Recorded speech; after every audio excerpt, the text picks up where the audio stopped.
This week on the Steam Machine Podcast, good evening, and welcome to this year's Spooktember HallowFreebies. We hope you enjoy. We're dying for you to listen.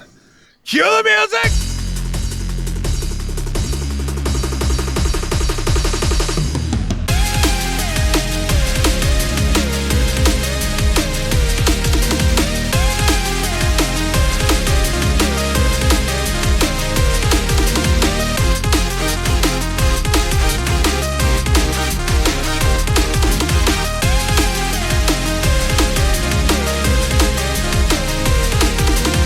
Hey everybody, welcome back to another spooky episode of the Steam Machine Podcast. My name is Dalton, and joining me this week is one half of the Destructo Bros.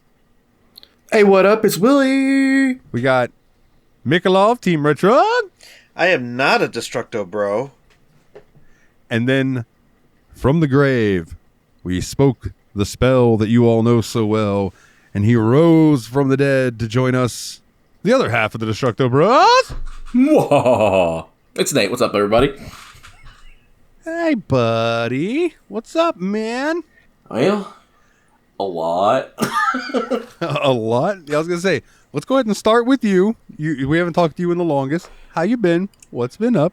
Fill us in. Yeah, everything's good. Like, staying super freaking busy right now, working on getting stuff ready. Like, I know you kind of announced it last week, but I have big stuff in the works. And so, been doing some home remodeling. Basically, spent all day today putting trim up on my walls, and it's gonna be fun getting everything ready.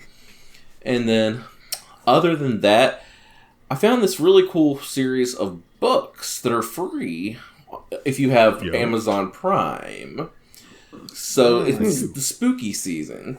And so there's this thing called the Creature Feature series on Prime, and it's a bunch of like short stories by authors, like horror stories. So it's pretty cool. And some authors you've heard of too. Like one of the ones I read was by Joe Hill called The Pram, and Joe Hill is Stephen King's son.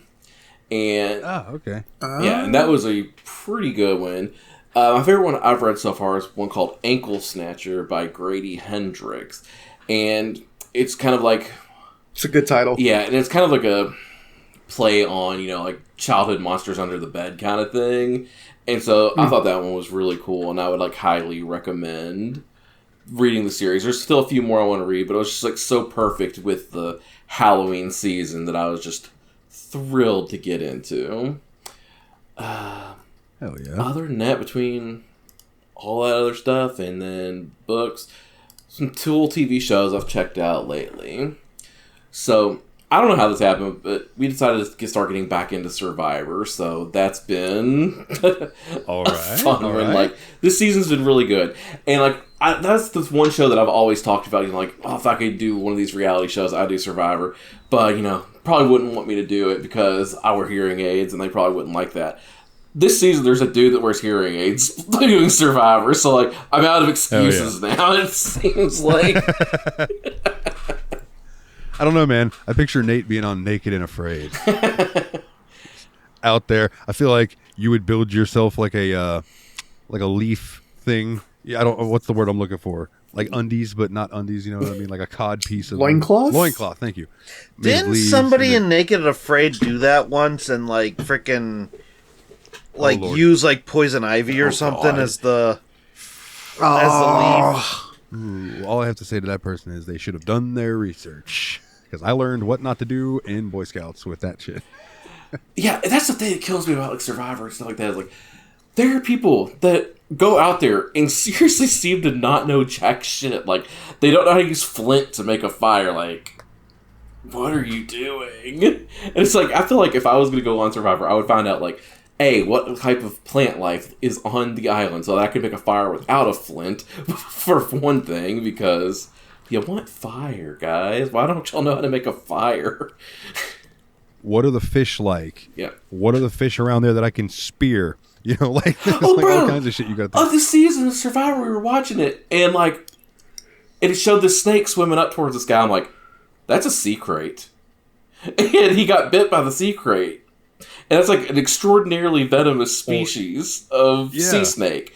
And it's like, everyone's like, is that a dangerous snake? Like, I don't know. What kind of snake is this? And they kind of get the producers go like, guys, we gotta get this guy out of here right now. That was a sea crate. It's just like, I was sitting here watching it in the media. I was like, yeah, that's very obviously a sea crate. Dude, if that had been like in Family Guy, it swims up and bites the dude, and then everyone's talking about, was that a venomous snake? And everything? The camera pans back to the guy, and he's blown up like 6 inches in every direction. Pretty much. It's like, wow. I think that there's something wrong.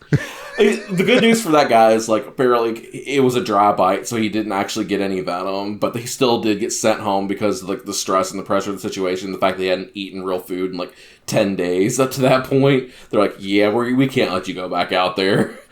But he was fine. But it was just like, why don't any of y'all know that this is a dangerous snake? I was like, it was killing me. It was like... What is the criteria to be on the show these days? I mean... I'm more of a Big Brother than a Survivor person myself, but let me tell you, the casting choices that they've been making, CBS in general, have been interesting, to say the least. Mm. So you said there was another show you've been checking out? So, one really good show, and I hope the next season comes out soon, is... on Apple TV, there's a show called The Studio. It's like Seth Rogen is the star of it. And it's basically he's like...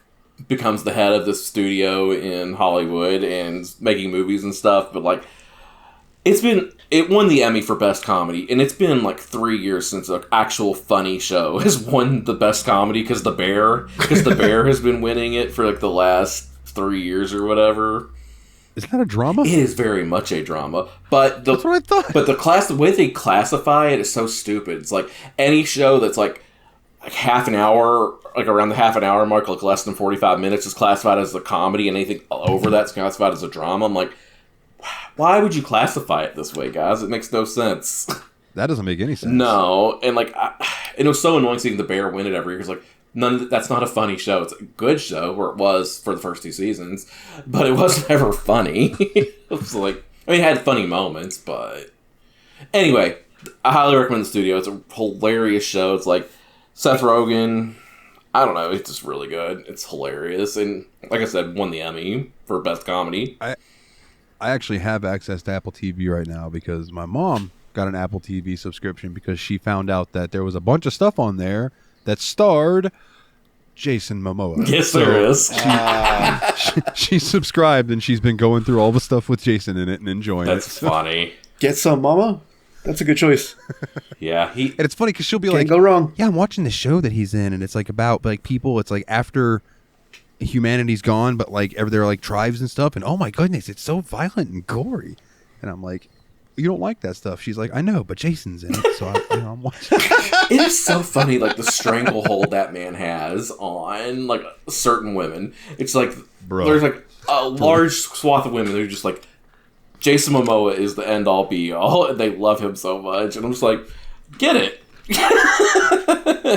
That's like, my mom loves her some Roman Reigns too, and I'm like, you have a type. Yeah, that's the same guy in a different font. Yeah. Here's the question. Really here's the question: is your dad that type? No, my dad is a pasty white man with no tattoos. But he serenaded her with music. That'll do it. Classic rock star exception. Yeah. Yeah, I'll have to check that show out. You said it's called The Studio? Yeah, The Studio. Okay. Yeah, I'll keep that in mind because I do like me some Seth Rogen. He's pretty funny. Yeah. Like, I prefer him when he's not just being Seth Rogen. Yeah, he's actually like a character in that. He's like playing a studio exec, so it's actually really good. He's less himself as the studio exec than he was as Donkey Kong in the Super Mario movie. Wow, that's I want to funny. check out. I think it's called like an American Made or something like that. A movie he did where he's like some like Russian guy selling pickles. I don't know that one. It's like some movie where he's like, I make pickle. Yes, I make pickle for you. Yes. Bring back jar. Yeah. Do not throw away the scum. The scum is good. Like that was how he talked. I was like, I really want to say. I just don't remember the name of it. But anyways, is there anything else you'd like to touch on before we move to somebody else, sir? No, I'm going to let you guys get to it. I would like to hear what everybody else has been up to. Mickey, you got a gray shirt on, man. What you been up to? I do have a gray shirt on. I mean, it's been a week. Willie's offended. Well, it's black, Willie. Yeah, that looks black. That looks black on TV. Oh, it is black. I'm sorry. I thought it was like gunmetal, but now I'm looking at it. It's way closer to black than dark gray. So, I'm wearing a black shirt, Willie. Is this gray? you're wearing a... Why did you say that with the "I have nipples, fucker"? Can you milk me That's voice? exactly what I was about to say. I got nipple spots. Can you milk me?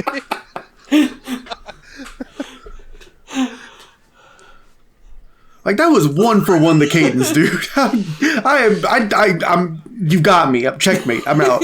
Let's let McLove talk about his gray shirt. Have your gray shirt opinions, gray shirt. This is now black, no matter what I thought. Can I go home now? Got bad news. You're in one. I don't know that I have the bandwidth for two Destructo Pros tonight. They've been apart for too long. They're like invincible. They both grabbed the superstar. See, this is the thing is, last week you were asleep basically during the show, so a lot of it just went over your head like a pleasant ocean of gibberish. But now you can hear it. Oh, yes. You're an active participant in our bullshit. I have about a good 10 minutes of energy left in me. So, I don't know. What have I been up to since this past week? My Thor video came out. Did very well. It's almost up to 5K views. Speaking of 5K. Speaking of 5K, Team Retro surpassed 5K subs, which is a milestone apparently. Oh yeah, congrats! Yeah. Do you get your 10 play button for that? I get nothing for that. I got a little digital achievement on my YouTube Studio page. That's cool. I'm gonna say it now. Team Retro on YouTube.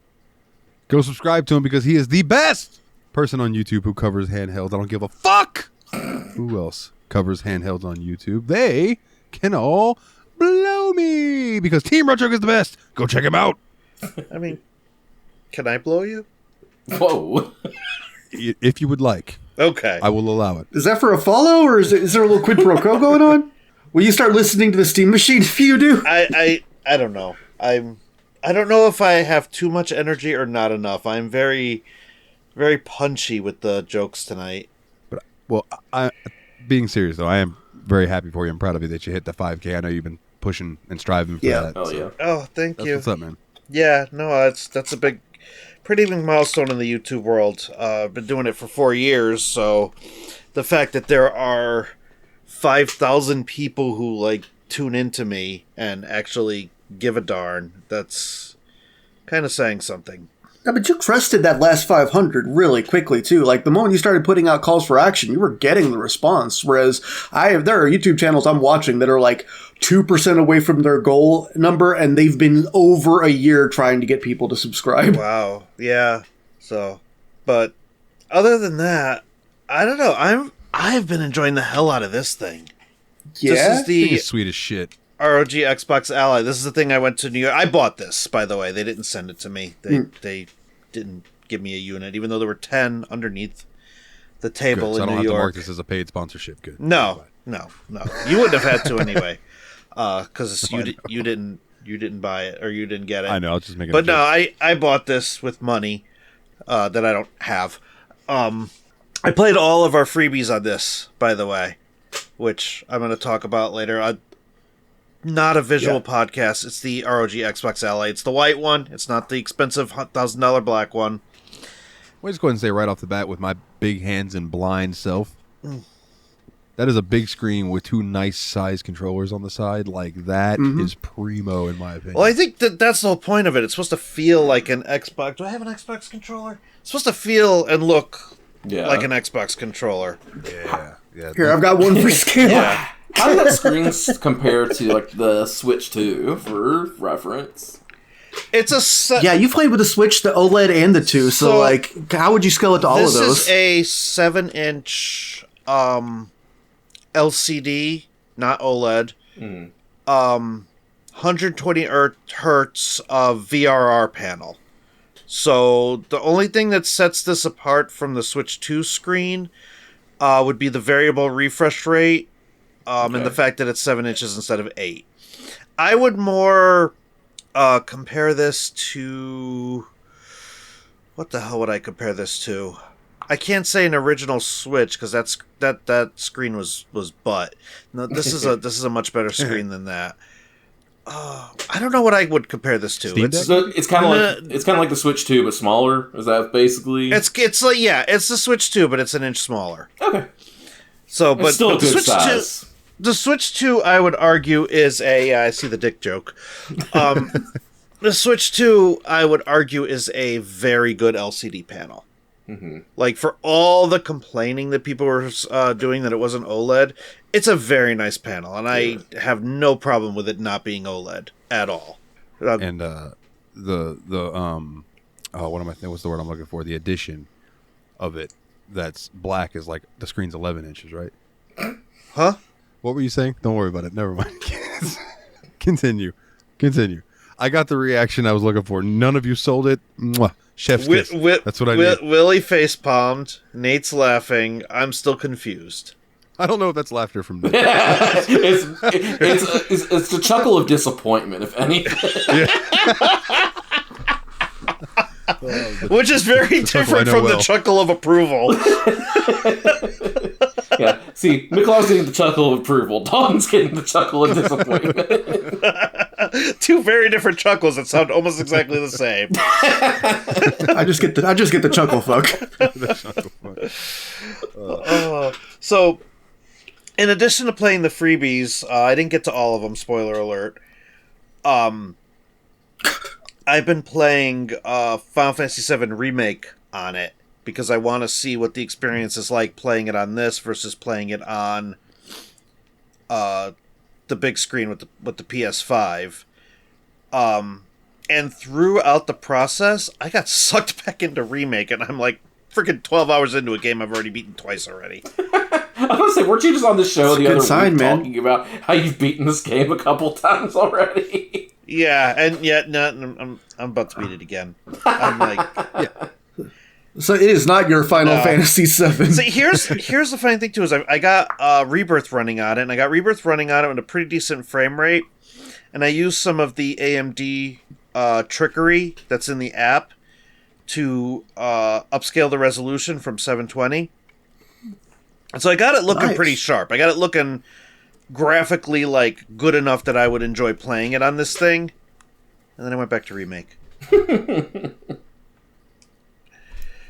Only other thing I would say that I'm putting my time in, Nate, I'm hoping you're finding time for this too. I put a little bit of time into Pokemon Legends ZA. I have not picked it up yet, man. Like, I've barely played any video games. The fact that I actually got to all of the Halloween freebies is crazy to me. Wow. Yeah, I was gonna say you were like hard on Hollow Knight for a couple weeks, and then all of a sudden I didn't hear about you playing a single video game That's ever pretty again. much what happened. Yeah, and I didn't even beat Silksong yet, and I'm like, what is wrong with me? I was loving it, having a great time. It's like I can't get myself because I've obviously got everything else going on, but Yeah, Right. Of course. I will tell you as you know, someone who's kind of, I guess, sort of experienced in what you're about to undertake.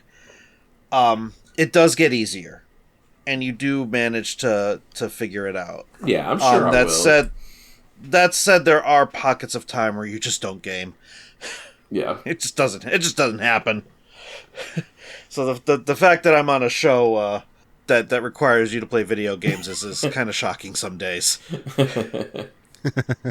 But if you do get to it and you do pick it up, I think you'll like it. It's different enough that it's not going to bore the Pokemon formula or bore you into not wanting to finish it. I think it's just engaging enough with all the differences to make it fresh and new and, you know, not the same slog that the mainline series typically is. I was going to ask, this is in the Legends, so this is like the sequel to Arceus, right? I don't know if I would call it a sequel, but I would definitely call it a Squeakquel. no, it's whatever is like, it's not even whatever is in like A Gaiden, a side story. it's in the same series, or it's in the same like spin-off. It's the same Spin-off. spin-off, It's a but it's not spin-off. the same.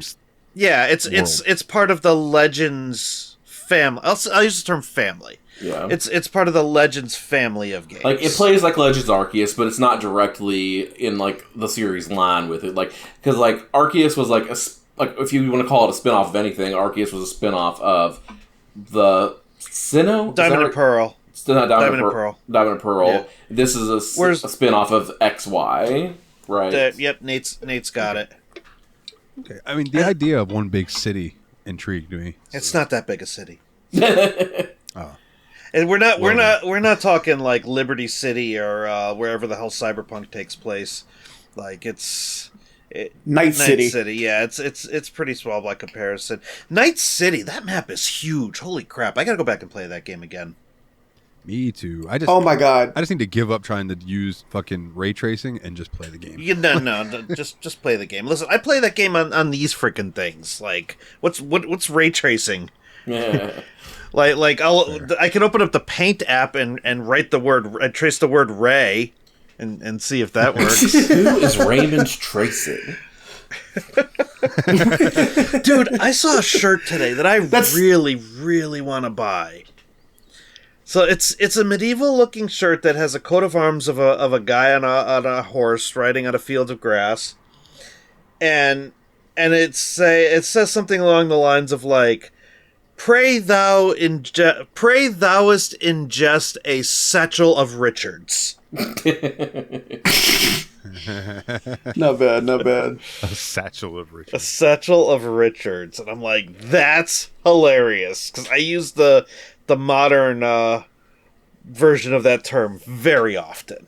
A whole bag. Whole satchel. A whole bag of them. A whole bag of them. Whole bag.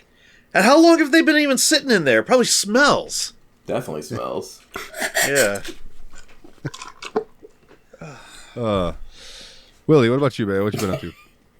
I was just cracking myself up because I put my hands behind my head and I realized, why was I complaining that I would think I'm wearing a dark gray shirt? Because I couldn't look more like a stagehand right now. He's the roadie.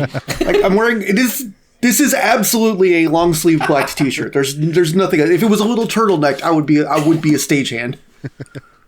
Oh, ridiculous. Let's see. This week on the Me Machine podcast. I got back into kind of working out a little bit again. I know I'm always off and on with that, but this time I got back into like a full body strength training, do it at this time of day in the gym, home gym in my case, but full body 3 times a week, progressive training program that's actually from somewhere and not be just screwing around. And I gotta say, man, just hitting the weights again for the first time in a while really releases the good chemicals in a way that, especially as someone with mental conditions, I am not used to in a while. Dude, I can totally relate to that because I've been finally getting back into the gym and working out again too, and it's like so improved my mental state. Like I've been doing that, it's helped me with being motivated for everything else too.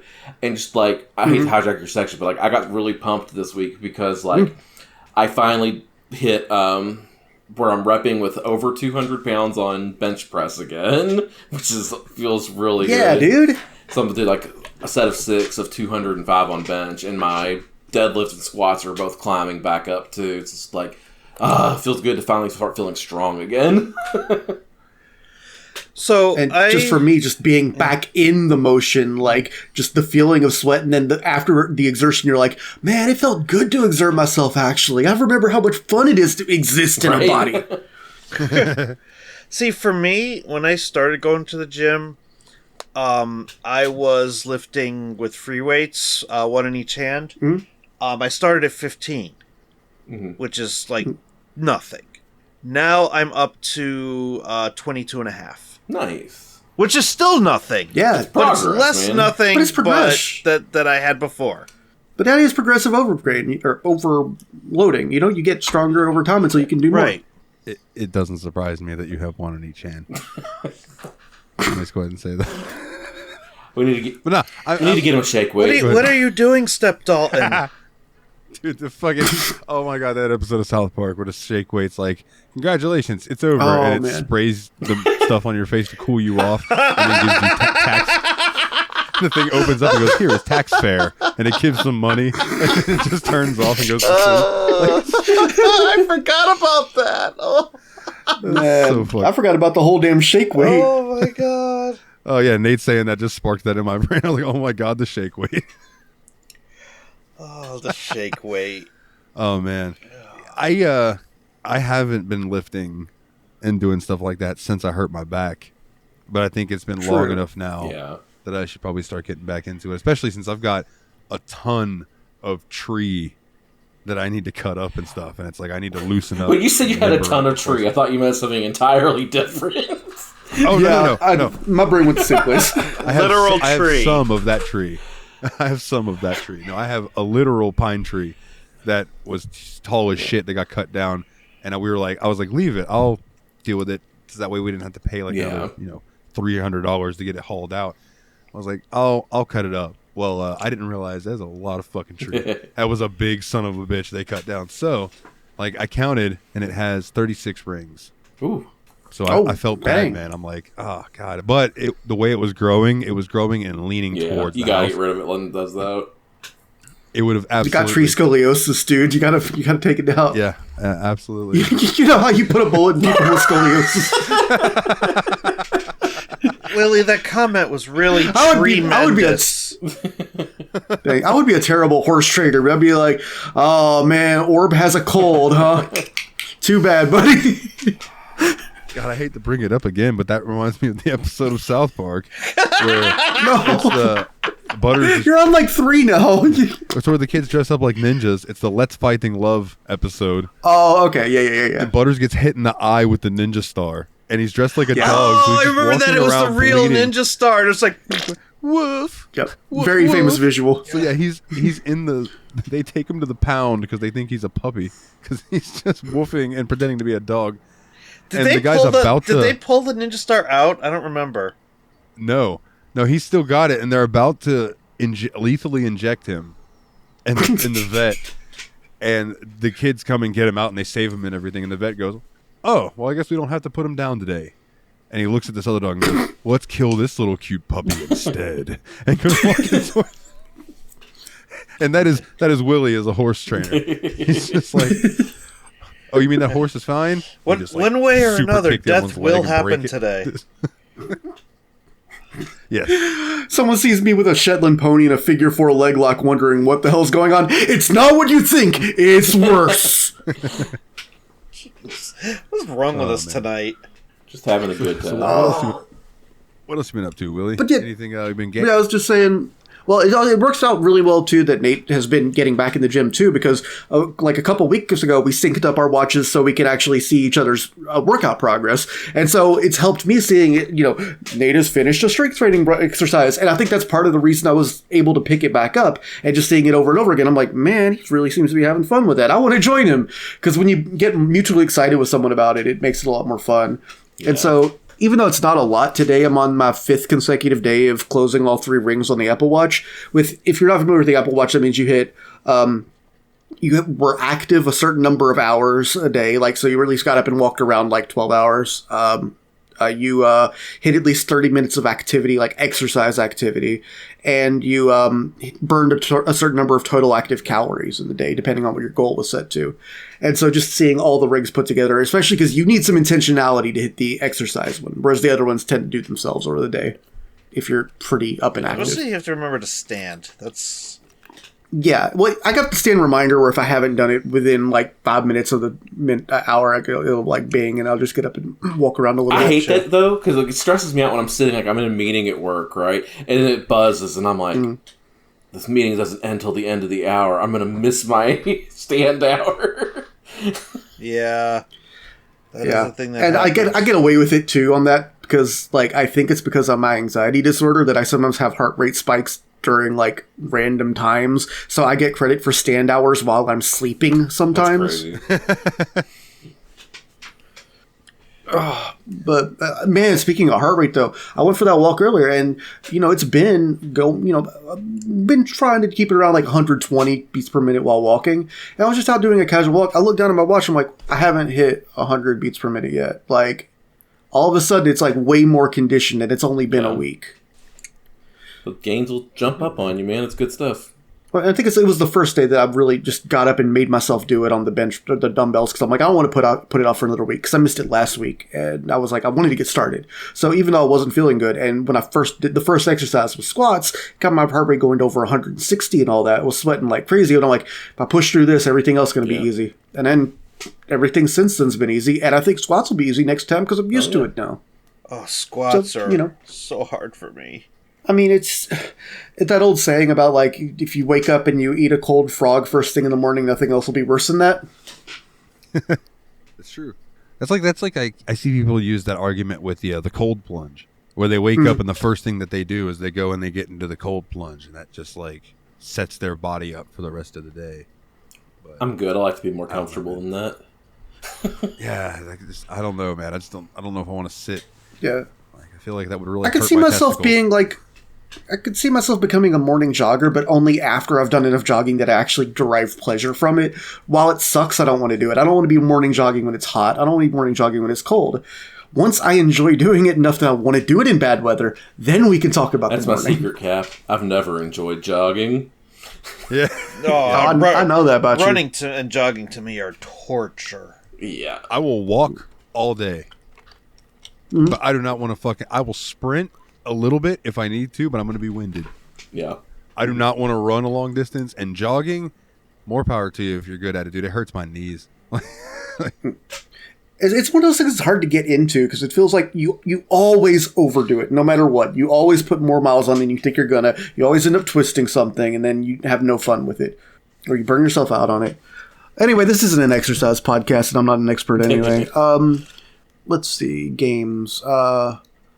I mean, after we did Subnautica, I played a little bit more of like Planet Crafter and Subnautica, and I haven't started on Satisfactory again yet, but I've been meaning to. But then I just started really enjoying Planet Crafter, and I'm like, that one's kind of been the one I've been playing.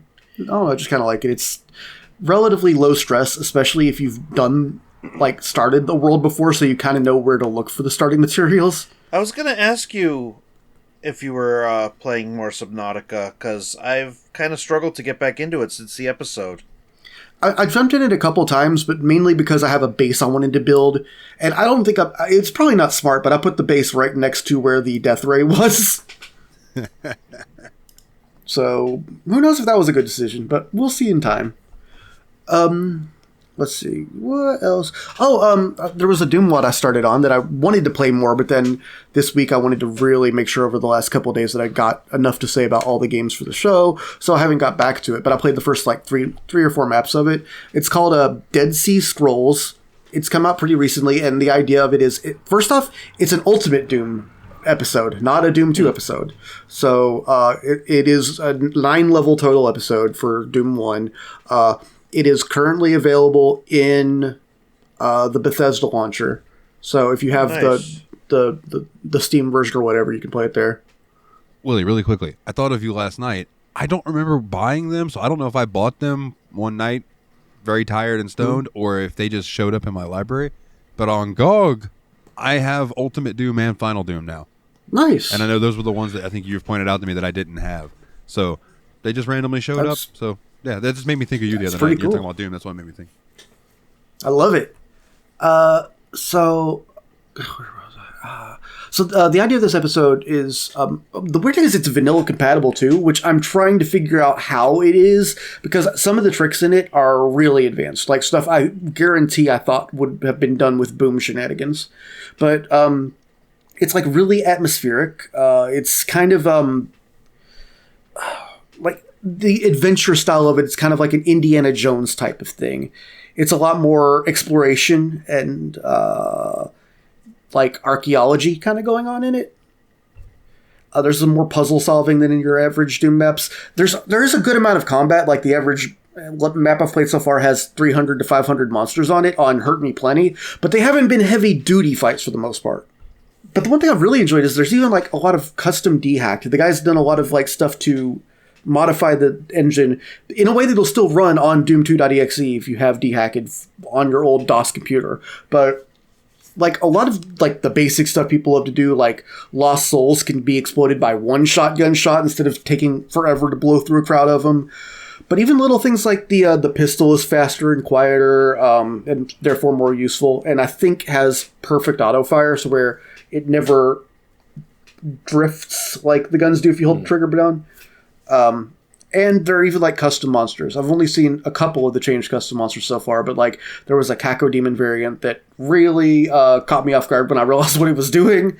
And there was there's basically the Shock Trooper from Legacy of Rust, the plasma gun zombie. A few other fun things. So I'm expecting it to get even more intense the further I go into it. And I don't know, it's been really good. The difficulty's been great. I've been saving a lot because the levels are a little long, but I haven't died, so I haven't had to actually recover a save yet. So, and I'm playing on Hurt Me Plenty, so I think it might be reasonable challenge on Hurt Me Plenty or on easy for you guys if you wanted to play it. Like, it's been just really, really good in terms of atmosphere. Like, it really feels like a sense of place and exploration and theater to it. Huh. Oh yeah, That's what's up. I'm curious. A game we'll talk about later. Baldi's, was that made in a Doom engine? Because it played very similarly. No, that is a Unity game. Oh, okay. But it does have really strange controls, which we might want to get into, because it does have you're only scrolling horizontally, basically. Yeah. There's no like up and down mouse look, vertical mouse look. Don't know why I couldn't think of the phrase vertical mouse look. Yeah, no, I was just curious because that reminds me of the original Doom when I was playing it. So yeah, okay, I could see that. Yeah, it definitely was a deliberately old school effect too, because we've played a lot of games made in those really old versions of Unity, and they, definitely usually had the mouse look. So he had to have gone in and disabled it somehow to make it have that '90s game effect. Yeah, it's cool. A lot of effort went into that game. Clearly, did I have anything else personally? Willie has his mouth open waiting for a penis, if you're listening. Wide open. No, I got my tongue off to the side. That won't really be any fun for anyone. Maybe like chuck an orange in there and see what happens. Well, maybe not a whole orange. Maybe one of those little clementines. Maybe a lemon. A lemon. That sounds like a party. Yeah, then we can have lemon. I got nothing. All right. I have two things I want to touch on. One, I want to give a shout out to Madokin Queen. Because apparently we jump scared her. That's right. Oh, yeah. And she played it on the stream that she was having. It was Nate, I believe you. Yeah, I was in there hanging out. And she apparently fell asleep listening to one of her gymnastics podcasts, and then woke up to the Patreon section of the last episode where I was talking in the Italian accent, and she was like, "What the fuck is that?" She's like. And then she realized it was us and was like, oh, okay, or whatever. But just waking up. Ma'am, let me just tell you, it was just as surprising to me when he did it in front of my face. Yeah, there was no... He did not authorize that character with it. That was not cleared. I was not joking about that part. I mean, I was joking. I wasn't upset at him, but it was... Seriously, he just all of a sudden started doing that shit. Patreon.com/SteamMachinePodcast. It was... Thank you, it Nate. was Yeah. random as heck. I like to be random. I got to keep you guys on your toes. The other shout out I want to get out is, so I don't forget it, even though I know Willie's got a note so I can remember to mention it again when I'm doing house cleaning. Mm-hmm. But Kana has been so gracious as to set up the Steam Machine Podcast Secret Santa. So if you would like to join in on that, she posted the link in the Discord. I believe Adam penned it in the general chat. So come and join in on the Secret Santa. It's a $20 limit. You just that's good. Get somebody something that makes you think of them or whatever. It's a good time, and it's a good way. It's a good bonding for the community and such. And I think there's 4 of us signed up so far. I definitely signed up. Yeah, I went ahead and signed up as well. So I'd love to see some more names on there. Definitely check that out. Let me see if there's like a readable. Let me go and check. Where is it? A readable URL, or if it's super long. I don't want to. Let's see. It's super long. So come join the Discord and check out the link. Why would you want to be in the Secret Santa if you weren't in the Discord anyway? Because you wouldn't know the people yet. That's true, but listeners might want to join in and just who knows, man? Maybe we have people. I'm not trying to say non-Discord listeners are second-class citizens. I'm saying they should join us in the Discord and hang out with us because they're probably cool. Yes, I agree, Glenn Danzig. I agree. Okay, you notice I was trying to make a little devil lock type thing with my hair. I just noticed it was long enough. It was screwing with it. As far as what I've been up to, let me pull up my Steam because I don't think it's been much of anything. I could look at that too. I tried close Steam. I log in to Skate every other day or every day, and I do the little Halloween dailies that they have and stuff. Go and hit the spots. Playing some pro wrestling sim, running Stardom on one save, and I'm running Grumpy Jeff's Pro Wrestling on the other one. So that's been a good time. And I did start. I mentioned this to you guys earlier, and I wanted to talk about it on the show. I started the next long game for the show, which was the we've announced it already, so it's not a spoiler or anything, but Chained Echoes. And my goodness, is that a really good looking pixel art game. It's not Octopath style, right? So it's not that, it doesn't have that glossy look to it. Like, it just looks like a really good pixel art style. And so far it plays really nice. I've done a couple of the battles. I only got through like what I would call the beginning little like introduction. So I've seen the typical thing that happens in the beginning of a JRPG, and now I'm running around on the ground, and I saved, and one good thing about the game, at any point you can open the menu, go to system, and save. Right there. No save points. Right there. Which is nice. Very excited about that. Very excited. And for those, go ahead, Willie. I'll just say, for people like you that have stuff come up in real life all the time, it must be nice to just be able to drop it and go. Yeah, very, very nice. Yeah. That's a lot of why I've been favoring the Switch 2 over other handhelds lately, is because I just throw that shit in sleep mode and carry on. The home button I need to see nice. if Chained Echoes is on Switch 2. I don't think it is. I think I gotta get it on Steam. The only other thing of note that I have to talk about is it was announced, and let me go to the actual Steam thing so I can actually read what it said. You can read? Shocker, I know, right? You bastard.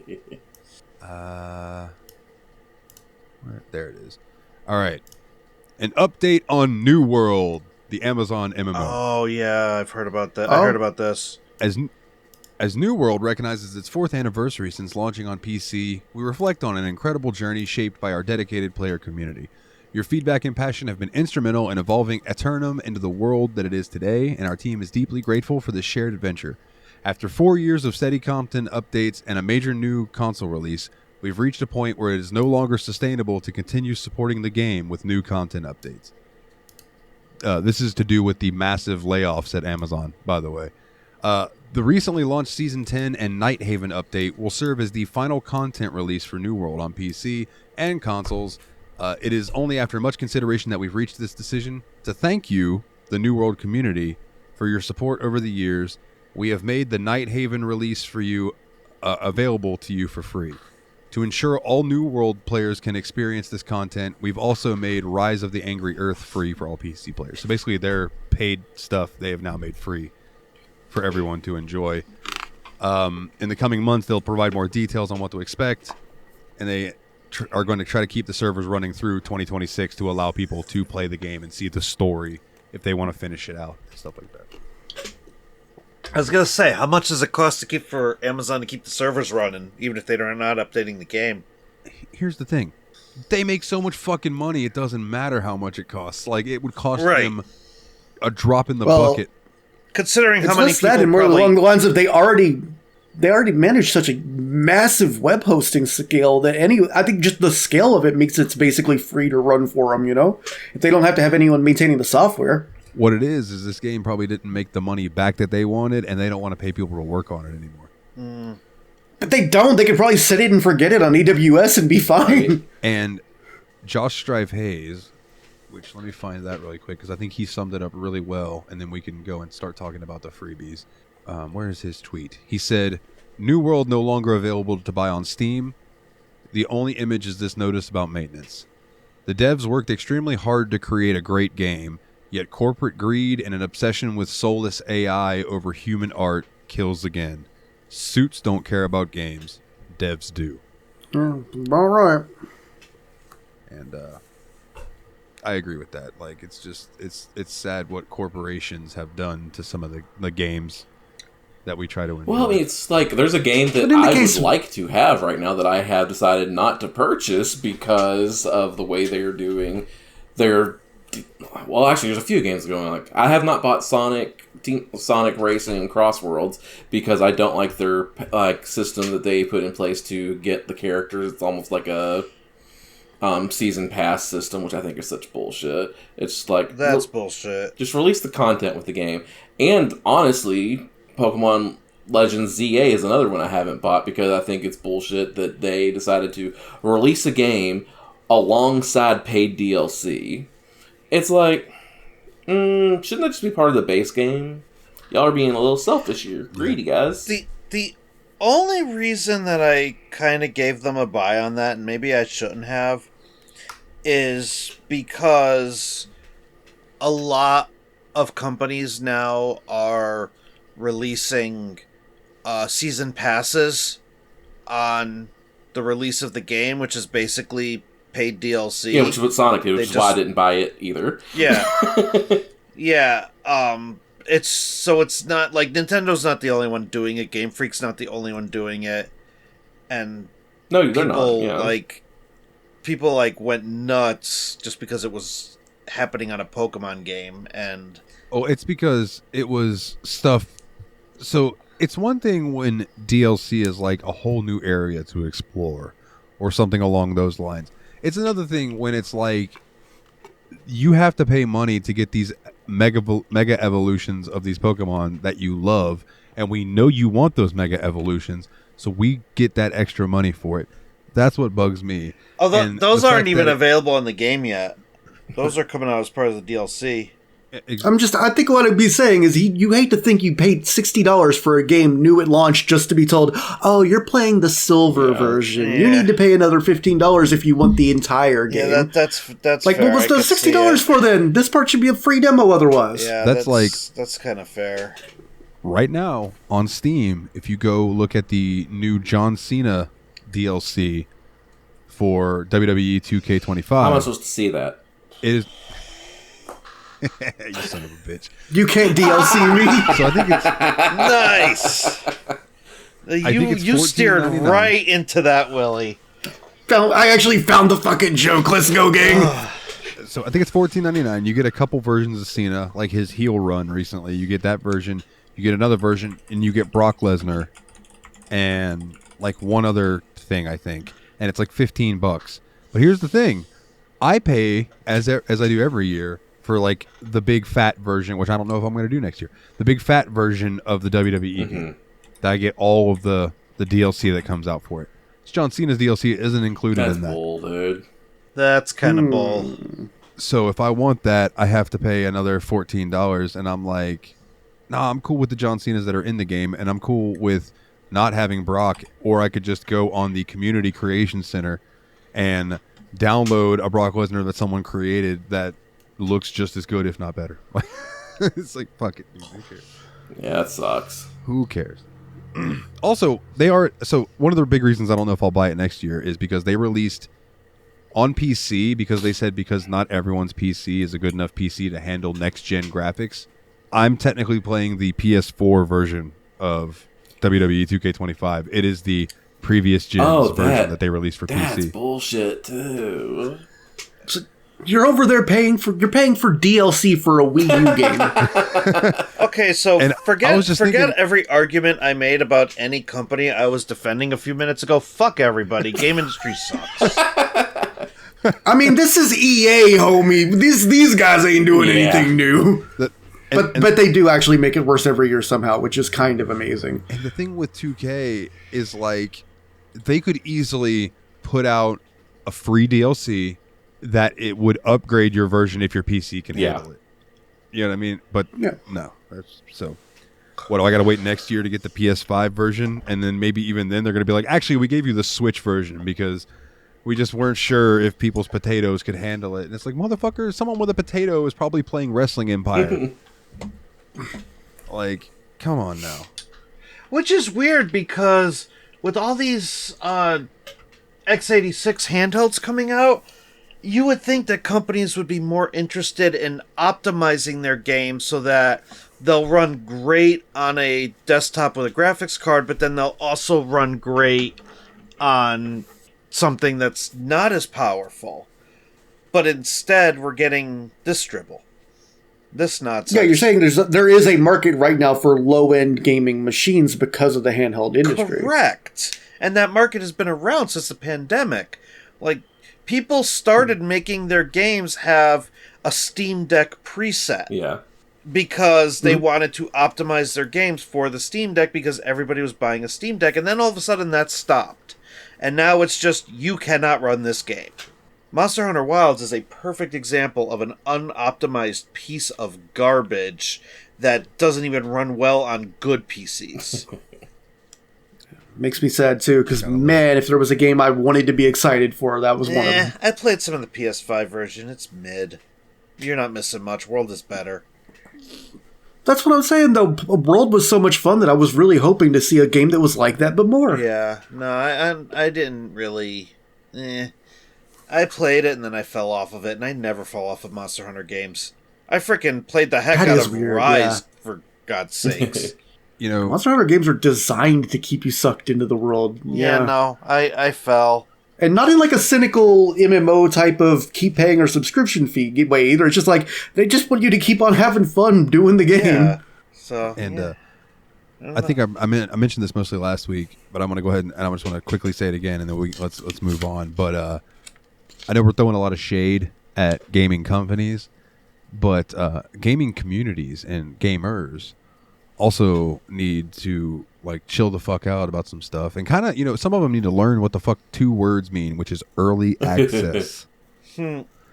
Because, dude, I dare any of you just go to the Skate 4 Reddit or go to the Skate 3 Reddit and read all the people being like, "Oh, this fucking game is bullshit. There's only the place that's got no soul in it. There's no skateboarding soul." I'm like, motherfuckers. I played it in pre-alpha.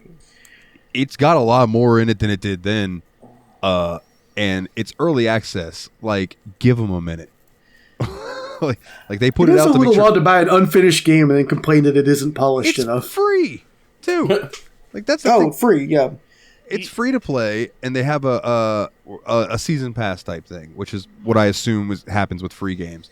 But I had bought one of the DLCs as like the supporter thing because I was like, "Fuck yeah, there's a new Skate. I want to support that because I want that series to do well because it's my favorite skateboarding series." And it gave me access to the first season, and I've been doing little, you know, stuff for that, and it's fun. But I don't know. It's just, I think people are now, you know, when a game's been in early access for 7 or 8 years and there hasn't been much production or change to it, I get that. But when a game has been out for like a couple months and you're like, "This game fucking sucks," like, dude, give it a minute. Fuck, just give it a minute. Hey, there's a reason why I didn't pick up Hades 2 when it was in early access. You know what I mean? It's like... Because for all I understand, it was pretty much, practically speaking, a done game like 9 months ago. But yeah, I was also like, let him hit 1.0. And then I might pick that up on Switch 2, honestly, because that seems like a perfect Switch 2 game. They are on really 1.0 does. Hades 1 now, was a ton. right? Yeah. Yeah, it is released now. I don't know if it's released for every system yet or what they're doing with it, but I know it is out somewhere. Speaking of 1.0, Palworld is going to hit 1.0 in 2026. I'm very excited about that. I wonder if Phasmophobia ever will. I wouldn't be surprised if it doesn't. Honestly, I think it's a successful enough game in eternal early access. Everyone's pretty comfortable with knowing it's a small team making a janky game that tries to do a lot of stuff. Guys, we got to do the Lighthouse. Yeah. Before the diner, a spooky restaurant diner, or something? A diner, yeah. Fuck yeah. God, I can't wait for plates to be flying. Like, I want to see someone get stuck to the wall with a knife. He's got a hatchet. Is that just ketchup? We got to bring Jeff so he can get killed with a cleaver and yell about it. That'd be great. You know, any sentence that begins on, "we got to bring Jeff so he can get killed," I'm on board with. Love you, they'd get Ducky Duck. All right, so... Watch some South Park, Jeff. I don't have these in any particular order. But we played some free games for the Halloween freebies, and I'll just go in the order that I have tabs open. So the first one I will do is Nightmare Kart. Is a kart racing game developed and published by Lilith Bolster Walther, and Corwin Pritchard under the company name LW Media. The game uses low poly art style inspired by the original PlayStation. Nightmare Kart takes place in the Victorian steampunk city of Miralodia, with heavy inspirations taken from Bloodborne. Miralodia is Yarnum. Nightmare Kart initially started out as an April Fool's video created during the development of Bloodborne PSX, but was eventually turned into a real product shortly after the game's release. So this game is a spin-off of another project by the same team, which is the Bloodborne PSX game, which is, as it sounds, a demake of Bloodborne in the style of a PlayStation 1 game. And it looks really cool and fun and satisfying. I haven't personally played it yet, and I didn't realize that it was this was Bloodborne Kart until you mentioned it a couple days after picking it. Yeah, if you didn't know, then when you load in and you see your main character, he does look a lot like Homeboy from Bloodborne. He's just straight up the hunter. So, what did you guys think of this one? I always try to grab at least one that's that PS1 style, because you guys know me. I have major nostalgia for that look. Out of all the ones that we've played that went for that PS1 style, this one felt like it did more than just try to add a filter to it to make it seem like it was from the PS1. They actually put an effort into the graphics, the sound design, everything that they did. Like, I could have seen myself playing this game after I got tired of playing Crash Team Racing. Yeah. 100%. There's a very consistent art ethos, and even the music and stuff, like, you can hear where it takes cues from actual, like, 32 and 64-bit, like, kart racing games. Yeah. While also still feeling like the kind of, like, Red Book CD audio you would hear on a PlayStation 1 game in particular. Now, so the basic loop of this is like any kart racer that you've ever played. There are power-ups that you can get, some of which are attacks. Some of like I always kept getting the one that was like the Gatling gun with 40 shots. There was some mines, and there was like a couple other ones. There was a boost that you would get that you could use that would recharge. And then, did you guys play the? Well, how many tracks did you play? You said you guys played the first. Yeah, track, I just played the first one. Yeah. Okay, so Yeah, I literally did the tutorial track in the first race, and that was as far as I got, because I knew that this was enough of a full game that I thought I might just come back for it and play it like it's its own game. in the second race, when you're coming around about to finish your first lap, a big ass boss drops down in your way, and you got to like avoid him. It's like this big wolf-looking monster, which I assume is based on a enemy from Bloodborne, but yeah, and I was just like, oh shit, so I dropped a mine by him and then just cruised by. It was like, fuck you, I'm not dealing with you today. But yeah, I had a lot of fun. I only played the campaign mode. How long was the campaign? campaign? How long is the campaign? I don't know how long it is. Roundabouts. I will tell you, there are 15 maps. So a lot for in the versus mode, more than I would think, right? I would have thought like 6 or 7. No, apparently there's 15. And in multiplayer versus, or in just the free player or whatever, there are 13 carts you can choose from. That's impressive. It honestly is like, I feel like a lot of thought and effort went into this game, like, because it plays this like extremely competent kart game. Like, it's honestly better than Garfield Kart for race racing. I mean, I had the same thought. It's like the handling is there. Just very small development team. I'm honestly really impressed with Nightmare Kart. I think they did a freaking fantastic job. Yeah, and the fact that oh, go ahead, boy. I was just saying, it feels like that they knew that they could export some of the assets they had from Bloodborne PSX, and then they just kind of knew whatever engine they used that they could just engine is in their gameplay engine, not like engine is in development, because I know it was developed in Unreal 4. But man, they had a hunch that you could just make a Mario Kart game out of it, and they were right. Sure did it. And this is the second April Fool's thing that I know of that turned into a successful video game. The other one being Yakuza being turn-based. Oh, yeah. That's right. Started as an April Fool's joke. Everybody was like, no, actually, yeah, we really would like that. Yeah, please.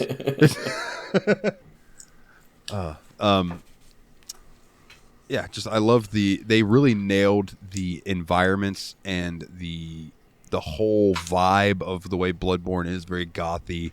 And just it's just very, very good. we want to throw a rate. Do you want to do ratings now, or we want to do just ratings at the end and just go through all of them? I feel like we should rate as we go. Yeah. Rate as we go. Okay. Yeah. I don't have a rating. That way we for this want anyway. to pile up and have. Yeah, we want people to have to just skip questions at the end and just while we're thinking about it, basically. So mixed rating is NA. Yeah. Yep. So Willie, what about you? Let's you go first, bud. I mean, I didn't play enough of it to really go crazy about it, but it's one of those ones where I could immediately tell that there was meat to it. Like it is a real kart racing game, a real Bloodborne fan game, and a real PlayStation style horror game all at the same time. Like it is done in incredible competence in all of those things, and I'm gonna go ahead and pop it down with a 9 because I know it's not gonna get any worse than what I've already seen. Okay, and before we continue, in case this is someone's first episode randomly, Yes, yeah, right. Our Halloween freebies rating scale is its own canon. It's not the same Yeah. scale that we use on full-length normal games. So his 9... That's also why I'm willing to give this game a 9 instead of saying I didn't really play it. Like, if I played 15 minutes of a game for the actual show, I would have just said no rating. Yeah. Yeah, okay. Nate? Yeah, I'm right there with you. Like, I think that I didn't play a whole lot of it, but like I obviously I'm a guy that knows his kart racers, right? And I think that this was very competent, very well, very cool. I liked it a lot. And it's like, out of all the PS1 games that try to make the PS1 style, this is the one that's by far done it the best. And for all those reasons, I like to give this one an 8 nightmares out of 10 karts. All right. Yeah, I was also thinking, like, it did the aesthetics really well. Like I said, the racing in it was fun, and it was competent. That was the big thing, is it was fucking competent. Like... Yeah, it could have just been a throwaway joke game. Yeah, it didn't crash to French. It didn't do any really weird shit. Like, it did what it needed to do, and I didn't have any bugs or anything. Granted, I didn't play it for hours and hours and hours, but this is literally a game that I'm going to leave installed because, like, to go pick it up and play a race. And during the campaign, after each race, there's story. Yeah. So I lost that race. I lost the first race by a lot, but it let me continue on to the next race, and it kind of said, oh, and it gave me story for that. So I'm wondering if you come in first, if the story is different. You know what I mean? If you lose compared to whether you win. I know the next... I think you get more insight if you win races. So in the actual game, that basically determines what you see of the reality of the world. So I'm thinking if you perform well, you'll get a spookier version of the game than if you perform badly. Because I will say that it almost... I think it commented on when I beat the second race and came in first. It commented on that I was victorious, and then it went on with its story and stuff. So I thought that was very cool. And for that reason, I'm going to give this a 9 on the scale. I think that this is really cool. And I definitely think people should check it out. I had one technical issue with this game, but I think the technical issue was within itch.io's launcher and not within this game, because I had a similar issue with the other Unreal Engine 4 game we played for the show, and that is both games, when I installed them off the itch.io launcher, they basically installed the Windows executable, then they said they failed to install Visual C++ redistributable, tried to run the game in wine, and it had a terrible frame rate. I went and re-downloaded it off of Steam, which installed it perfectly and ran it out of Proton, and the game ran perfectly. So if you got an Unreal Engine 4 game, maybe consider launching it not out of itch.io if you're playing on Linux. Is Nightmare Kart on Steam? Yes. No shit. I didn't know that. I'll have to add it to my Steam library. I'd rather play it like that. Yeah, no, it's just straight up in there sitting in Steam. I'm very happy with it, and I'm definitely going to play it again. Most of the games on this show, like you said, I deleted most of them the moment I finished running them. Not that one. That one is for future play. All right, then. The next game that I have up... by the way, Nightmare Kart was one of my picks. Next up, we have a Mick pick. A me? Oh, and in case I didn't say, that one ran Unreal Engine 4, yeah. I've kept track of what everything was made in just to compare things. The Mick pick. Pumpkin Cafe. This game was made in Unity, but unlike all the other Unity games we played all but one of the Unity games we played. No, all the Unity games, actually. This one you could run in itch.io using WebGL, so you didn't even have to download anything. You could play it straight up in the browser window. Yep. This was one of those games where, because I was playing on the Xbox Ally, that I had to put it into desktop mode, so that way the right stick simulates a mouse, and you use R1 to click and use R2 to right click. So I was able to actually play this game on the handheld because it was just a point and click game. There wasn't any keyboard or anything necessary for it. Real quick, I do want to say that this game does not have a wiki because it's so small. So let me give the quick description of it, and then we'll get back to it. It's the Halloween night. It's the hardest day at Pumpkin Cafe, and everyone wants to stay up late trick-or-treating. Brew some hot cups of coffee for these mischievous characters. Made for Coffee Jam 2023. If you've played one of the like Papa's Freezeria type games, it's definitely inspired by that kind of flash game that you can just go to coolmathgames.com and play like right now, those type of games.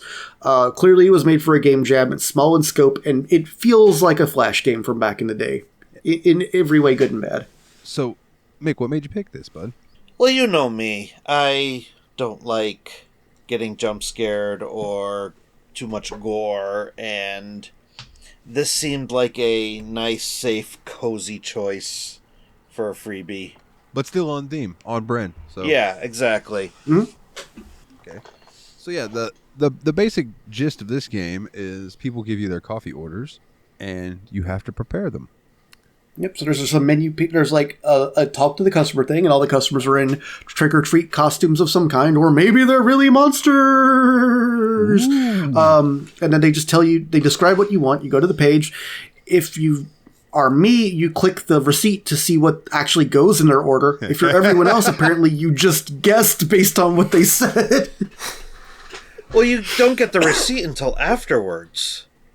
No, you get the recipe It's right right after they order. You just have to click up at the top of the screen. Yeah. They just never told you that. Really? They never told you that at any point during the game, so I didn't find it till my second playthrough.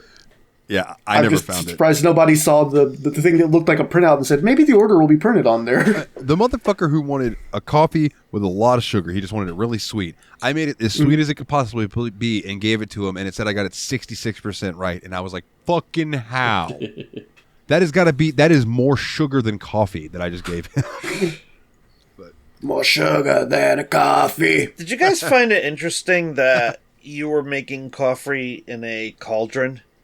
That was cute. It's just a cute touch. Yeah. Yeah. Whipping it No, up. I liked it. I thought that the game's art in general did a lot of service to it. Like, the assets are very cute and well themed. Everything goes really well and nicely together. I will say that the game was completely very unsatisfying. Like, when I played through the first time, and I was guessing the recipes. I got a lot of them close, but, I was guessing. It was like, congratulations, you survived the night. And then the second time I played, I was like, I want to see what happens if I lose. So I went in and messed up the orders as badly as possible. You got the same ending. There's one ending to this game. It just says, congratulations, you survived. I was like, come on, guys. Yeah, the game rates you, it gives you a score and gives you like a number of dollars you had at the end of the game. So if you really wanted to, you could compare your score to other people. But otherwise, there is not actually gameplay with consequence. Yeah, it's just like something you play for 5 minutes. It's just cute. It was cute, though. Yeah. I'll give it that. I swear to God, I was just looking through the comments. First comment mentions it being cute. Second comment, this was super cute. Oh my God. Fifth comment, it's so cute and cool. Fifth comment, cute.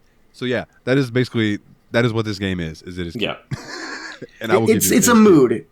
Yeah. It's a little mood game for Halloween. You give it to your kid to play. They'll like it. So, speaking of, when I was at work, I was talking to my manager, Katie. She was talking about how I mentioned that we were doing this episode on the freebie Halloween stuff, and she asked me to send her some so she could let her daughter play them, because her daughter likes little free horror games and stuff too. This is one of the ones that I sent. Nice. Okay. Yeah.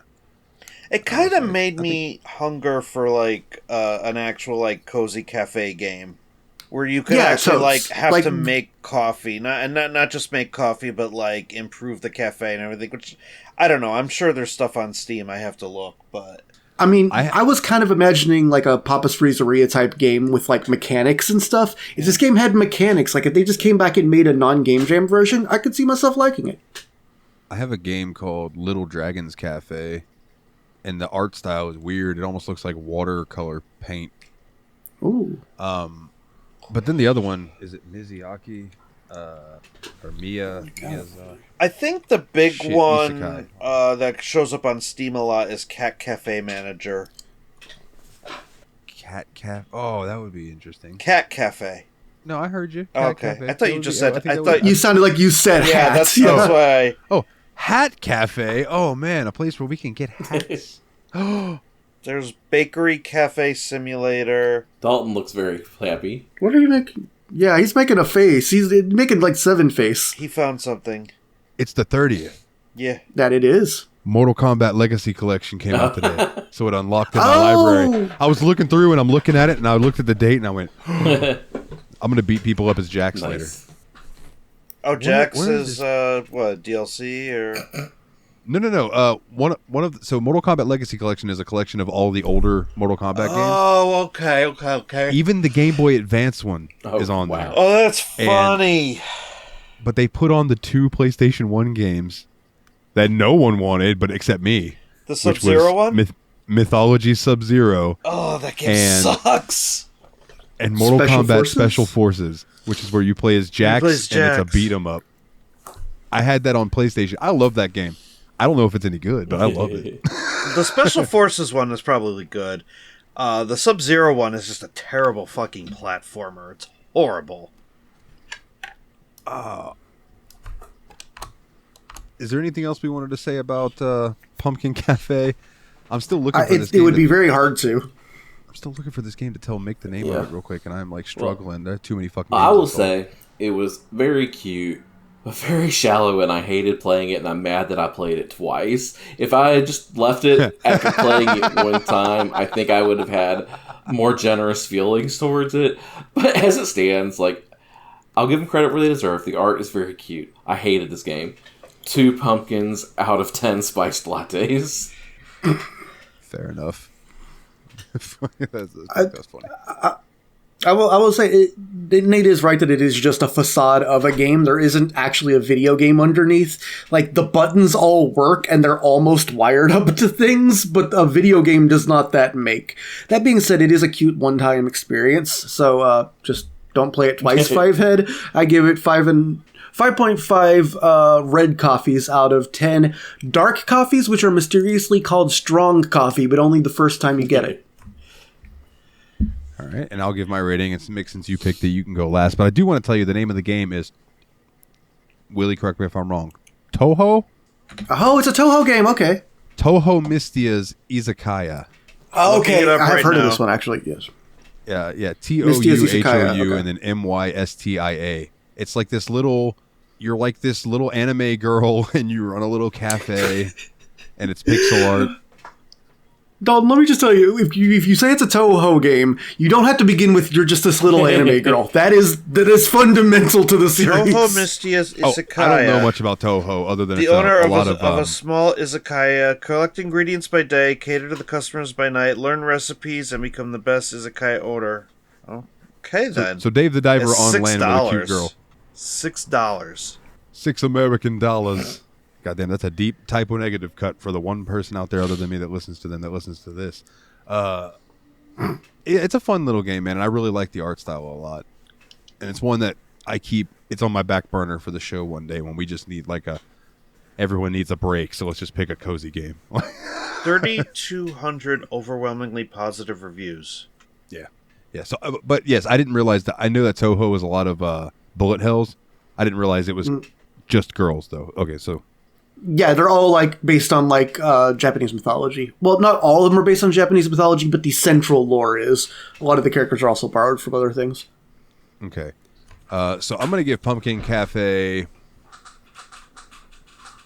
3 Pumpkin Cafes out of 10 Mystia Isekayas. Now, what about you, Mick? I'm gonna go ahead and give it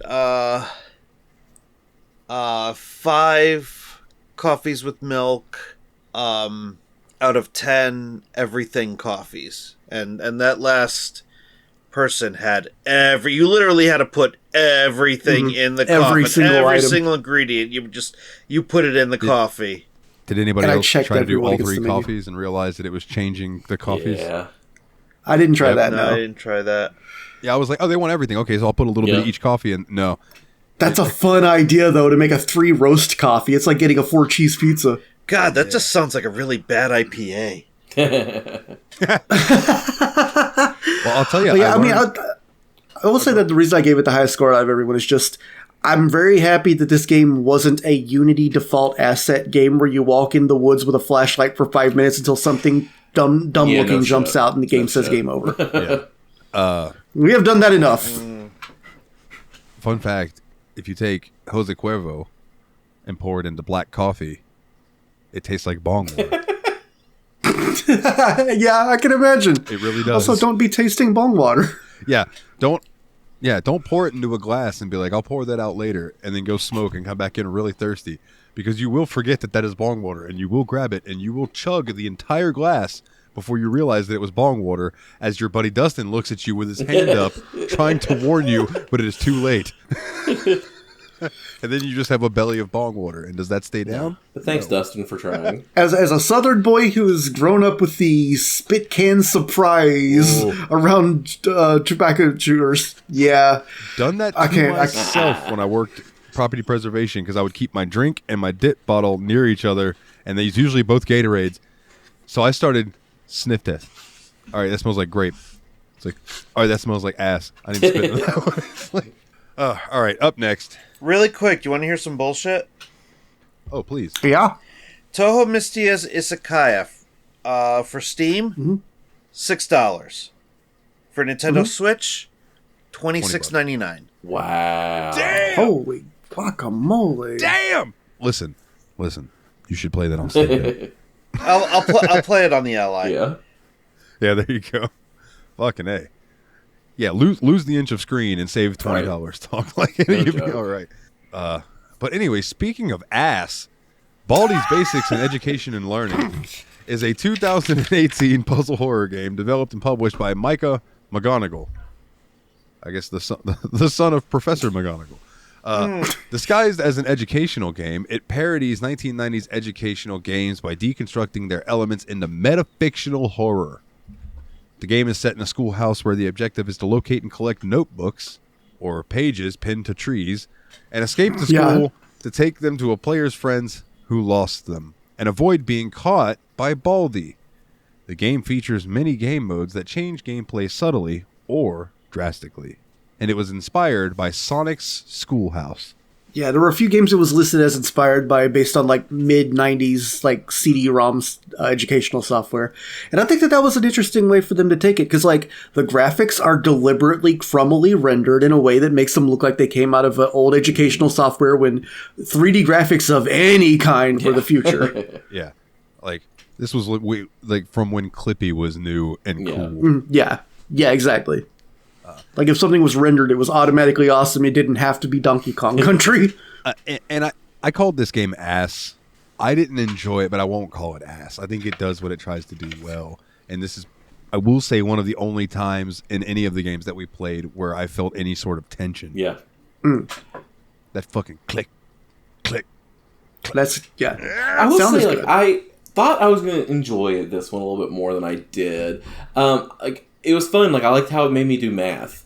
Like, I'm a nerd. I'm sorry. I liked how it made me do math. But then, like, I never could figure out what to do when it got to the part where it was, like, all jumbled up and you couldn't really read the question. nothing. Nothing. There's no solution to that. You're just supposed to get it wrong, and then that starts the anger meter. You still get the notebook. Ooh, okay.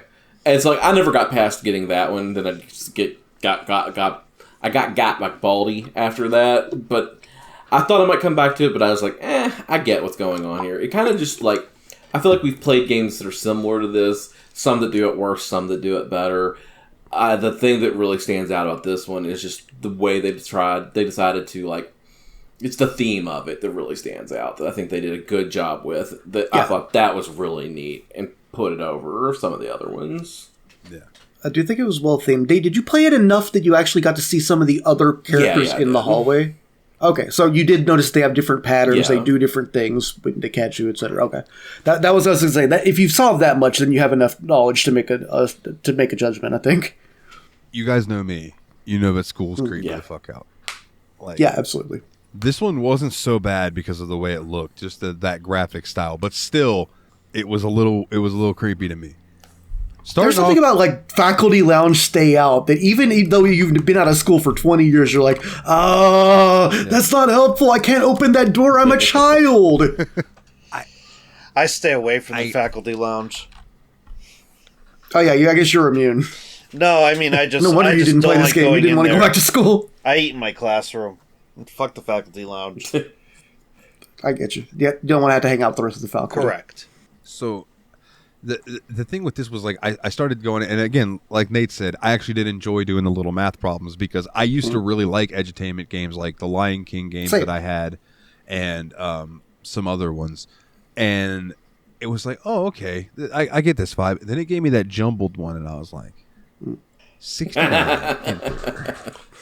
Thinking that maybe 666, what up? Maybe a meme would accept. No, so he gets pissed off. So I come walking out of the fucking door, and I look to my right. I go walking out the fucking door.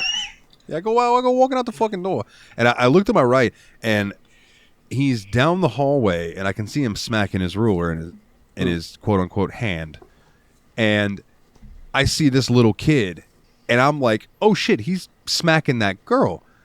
So she starts running towards me, so I open the door, and I'm like, bitch, what are you doing? Let's go. And she comes up to me, and she's like, let's play jump rope. 1, 2. And I'm like, bitch, what are you doing? We have to run. And so I got caught. I got by Baldi, and then I had to fucking start over. So fuck her. I left her to get beat to death. And I ran into the other room, and this guy's like, hey, no running in the hallway. You're in detention for 15 seconds. And I was like, fuck.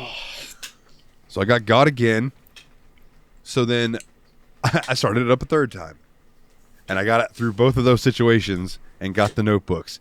And then I ran through this other fucking place, and I was just in this room, and suddenly, like, I don't know if he warped, but it was like, snap, snap. Door opens and he's there, and I'm like, shit. So he moves, and I tried to route around him, and as I route around him, he like grabbed me by the back of my collar or something and was just like, yoink, and nope, got me again. And I said, fuck this game. Alt he doesn't work. The game plays by rules. That's the thing. I figured out really quickly. That's why I don't like this game. Almost all the horror games we've played, it's like barely a game. It's more like it's a haunted house that you walk through. This game was too game for me. Like, I didn't feel like managing where all the characters were at the same time and stuff. I would rather have just, walked away from one critter like in the other school place game we played the other time. Yeah. I also think that I loved the idea of a subversive edutainment game, and that's going to be where most of my points for this game come from. That being said, even though it isn't a horror game, I really don't think you need Baldi's Basic in a world where Frog Fractions exists, and if you haven't played Frog Fractions, don't look anything up, just play it. Yeah, I think that the concept of an educational game that turns into a horror game is really cool. Really cool. And I think that the way the game plays within its own rules is really commendable. Like, it sticks with that 90s education aesthetic, even though it shouldn't be scary at all. The problem is it kind of also isn't. I think it would be great if you were young enough. But I also think if you're young enough, you might not have the nostalgia for the 90s aesthetic. So I'm struggling to find who this game would be perfect for. There's someone, for sure. What if the number muncher came out of the screen and ate you? Exactly. It's not a bad concept for a game. Like, think like a horror educational game, but like with the characters from My Friendly Neighborhood. Something like that, where like, Willie,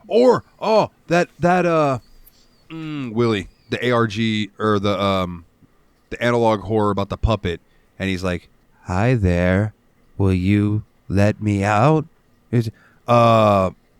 Shit, dude, I know you know what I'm talking about. It's familiar, but I don't have it. Fuck, I don't remember the name of it.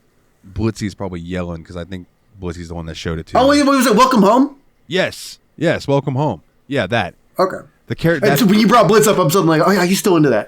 that puppet character in that, just the way he talks is so unsettling. It's fucking weird, man. I haven't seen any video from it. When I first looked at it, it was just a webpage, and I haven't been back. Oh, dude, I think It's still cool enough even at that point. I think I watched like Nexpo cover it or something, and it was just That makes sense. or Nightmind. Anyway, so Baldi's. Let's give it a rating, and we'll move on. I'll say one other thing about Baldi's is that when it launches up with that really ancient-looking Unity splash screen where it has like all the resolution options, that made me really nostalgic for like the Slender type shit. Yeah, and I also love That's how you knew you were getting a free trash game. it tells you in big letters. This is not an actual educational game. This is a horror game. Do you know your kids play this? Yeah, that's responsible. I'm gonna give Baldi's Basics. What did I give the coffee game? A 3? I give Baldi's a 4. Bald guys out of 10 girls who make me do jump rope, all we should be running for our lives. I'll jump on that. Oh, Willie. Oh, yeah, Nate. Go ahead. Nate, yeah, go ahead. everything you said, I liked it. I think the concept is better than the actual game. So we're going to go with 5 rulers out of 10 bald guys. Yeah, I just... like, I like the ingredients, and I don't like the soup. You know what I'm saying? Like, I think that this was put together really thoughtfully. It just ain't for me, but they tried. And I gotta respect the try. I'm gonna give it 5.5 notebooks out of 10. It's another Slender Man game. All right, up next. One Halloween Night is a short, Halloween-themed first-person 3D horror game developed by Ollie Noseworthy on itch.io for Windows on October 13th, 2025. So this game came out 17 days ago. Hell yeah. The game is free to download and can be paid for via donation, though it has no suggested donation tag price. In the game, you play as a 14-year-old boy who was left at home on Halloween to hand out candy to trick-or-treaters in his neighborhood, while his parents spend the night at his grandmother's place after she injured herself. So, I picked this one. And pretty much I picked this one because I saw the 2 games that Mikolov picked, and I said, I need to pick something with at least a little bit of tension and scare to it. So let me see what I can find. And I figured, home invasion, that's pretty scary. And it's up front with it, that being the concept, too. Like, it tells you that way before the character finds out, which added a nice amount of tension to me. Yeah, so what did you think of this? Because I thought it was an interesting experience, but it's another one of those that I'm not sure I'd call it a game. It's like an interactive experience. This one's another Unity, by the way. I played this one through the itch.io launcher. All the Unity games that I played through itch.io launcher worked perfectly. Cool. Yeah, I used the itch launcher too. My first impression of this game... I believe you only found out that it existed when I told you about it for this episode. Well, yeah, because I couldn't get Steamboat Willie to work, and then you said try doing it through the itch launcher. I'm like, that's a thing? And so, yeah, thankfully the Ally is Windows-based, so I was able to just download the launcher and just load the games there, and yeah, they worked perfectly through that. First impressions, though, man, I want this kid's house. It's pretty nice. It is a sweet house. It reminds me of a house from Phasmophobia. So many nice places. There's so many It is a very video game, horror game house. Places to sit. Like the kitchen and dining room combo was great. The living room was great. There was a good logic to the house. Yeah, but well, not only was there like a giant living room with a surprisingly small television, but there was a sitting area for watching TV, and then there was a separate sitting area for the fireplace. And I'm like, man, that looks so nice. Like I would rock sitting in this house. Like, I like their kind of pseudo foyer to the front hallway that connects back to the living room twice, basically. Yeah. I really enjoyed that. I don't know why, but that particular bit of architecture made me happy. I also really enjoyed that. Did you, when it said to go to your room, did you guys all immediately go to the correct room first? No. Like, just... No, I didn't either. Oh. And actually, the room I didn't go to was the right room. The other room was very dark, almost like there was nothing in it. Yeah, it was really kind of frustrating how there was no light switches you could turn off or on. Yeah, I agree. Bro, believe me, yeah, that is one of my biggest complaints, too. I was constantly looking for light switches. Especially when you had to go into the basement. Yeah, the basement was pretty unreadable. Although the walk to the basement was cool, I thought. Yeah. I thought that the night lighting looked good. It's just, without being able to light it up, it is still dark. You know what I mean? Because it's nighttime, so it's like the moon only does so much coming through the windows. Yeah, and part of that's intentional, but it did make it a little hard to navigate sometimes, especially if you went the wrong direction. But the lights that they wanted you to have on were already on. Like, you couldn't manipulate any of that. As a matter of fact, there were very few things that you could manipulate. In fact, I had a hard time getting started because I couldn't find the bowl of candy at first. Yeah, it took me a while to find the candy. Yeah. Yeah, I would say a lot of the objects are very poorly marked, and you only figure out that they are what they are when you've clicked it and something starts happening. Or then you're not sure. The reticle changes. I feel like it didn't do that very reliably, though. I feel like I moused over things a couple times before it would happen. That could just be me, though, moving too quick. I had a little trouble with the movement sensitivity in this one. I do want to say, though, I love how you just threw candy at kids. Just chuck it. The correct answer is pull it out of the bowl and throw it at them. Have a taffy. Like a dog. Have a taffy. Here, have a taffy. Yes. Did you guys I also like that the candy was labeled after the name, the funny name of the guy that made the game. What'd you say it was, like Ollie McGonigal or something like that? Ollie McGonigal Noseworthy. was the Baldi's basic guy. Noseworthy! I loved that name. It really sounded like a confectioner to me. Did you guys try going outside during the trick-or-treating Yep, part? and you couldn't get... Yep. Several times. We couldn't move past a certain point, but, like, also, like, the lighting was off. There was, like, flickering lights across the street. There was a little bit of a graphical issue. But also, like, if you left the door open, like, people would still come up to the house and knock on the door. Oh, I didn't try that. Yeah, no, this was... the house at the... I didn't leave the door open because the game was supposed to be a house invasion game. I wanted to try to prevent it. You know, and you could even, like, look out the window and you could see, like, you know, the people walking around, and it looked like they were kind of just, like, floating type of thing. It was a very amateur programmed game for what it was, but I don't think that took away from the charm of it. I didn't think it had any charm. Wow, I think it did. Nate, you can probably agree with me on this. I could sit down and load this game up with a plate with 3 slices of pizza on it and eat those 3 slices of pizza before the game is done holding the button to eat the pizza. Oh my god, that took forever. Bro. I was going to ask if you guys enjoyed the pizza eating mini game. That was the hardest part. I put points away from this game for the fucking pizza eating sequence because you had to sit there. And when you're eating the pizza, no, you're not picking up the pizza and taking bites out of the slices. You are sitting there listening to this really weird, obnoxious crunching sound as the pizza slices shrink extraordinarily slowly on your plate, one at a time. You want to hear something funny when I thought of during that whole thing? When all you hear are the mouth noises and you see the pizza getting smaller? I couldn't help thinking of an episode of Tadpog when they're eating something that Tyler brought, and it's just like 30 seconds of just chewing. My favorite part about the pizza, too, was clearly it didn't come from whatever asset pack everything else did, because it was wildly off scale from everything and ridiculously shiny. And the joke about that was that the pizza was mid. Yeah. And the thing about it is, like, I feel like this game spent all this time doing build up to build up to build up. Like, there was only, like, 2 actual plot points in this game.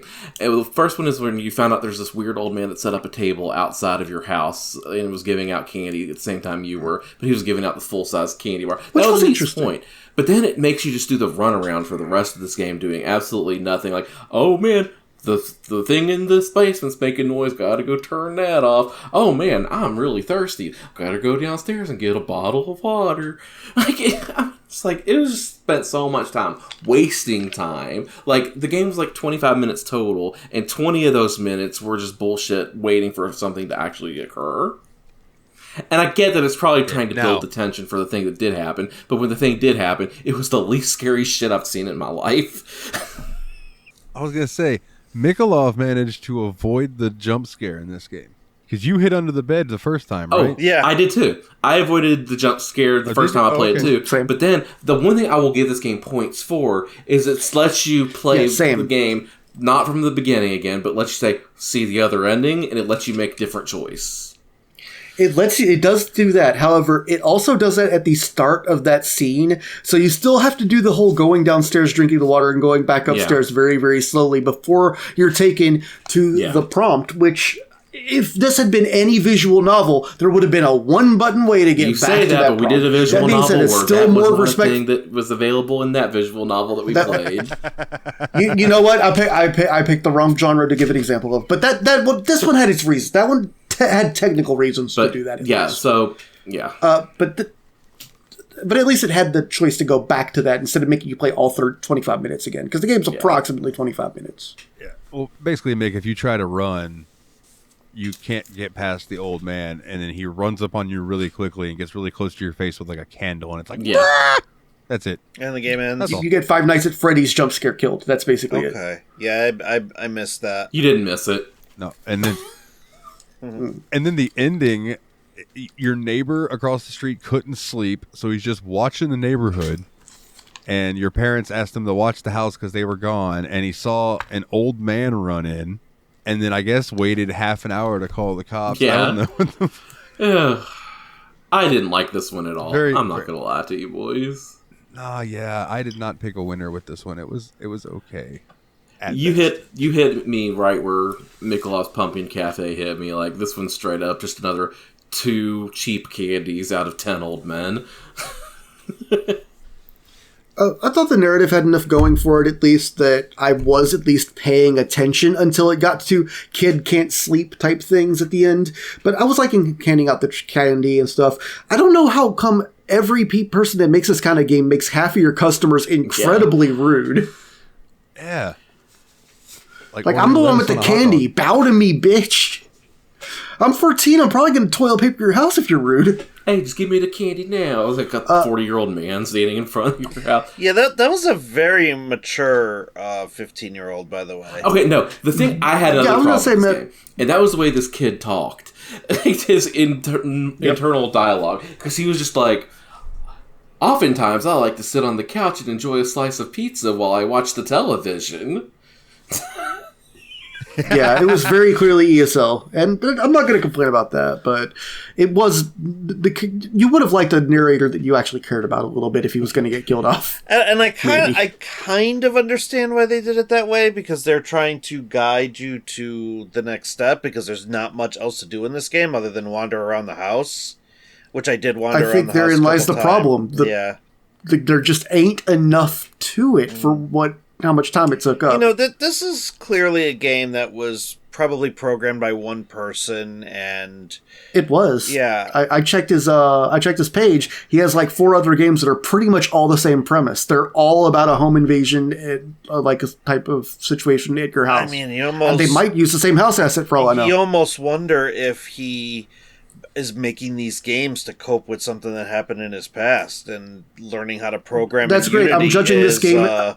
Is his way of processing.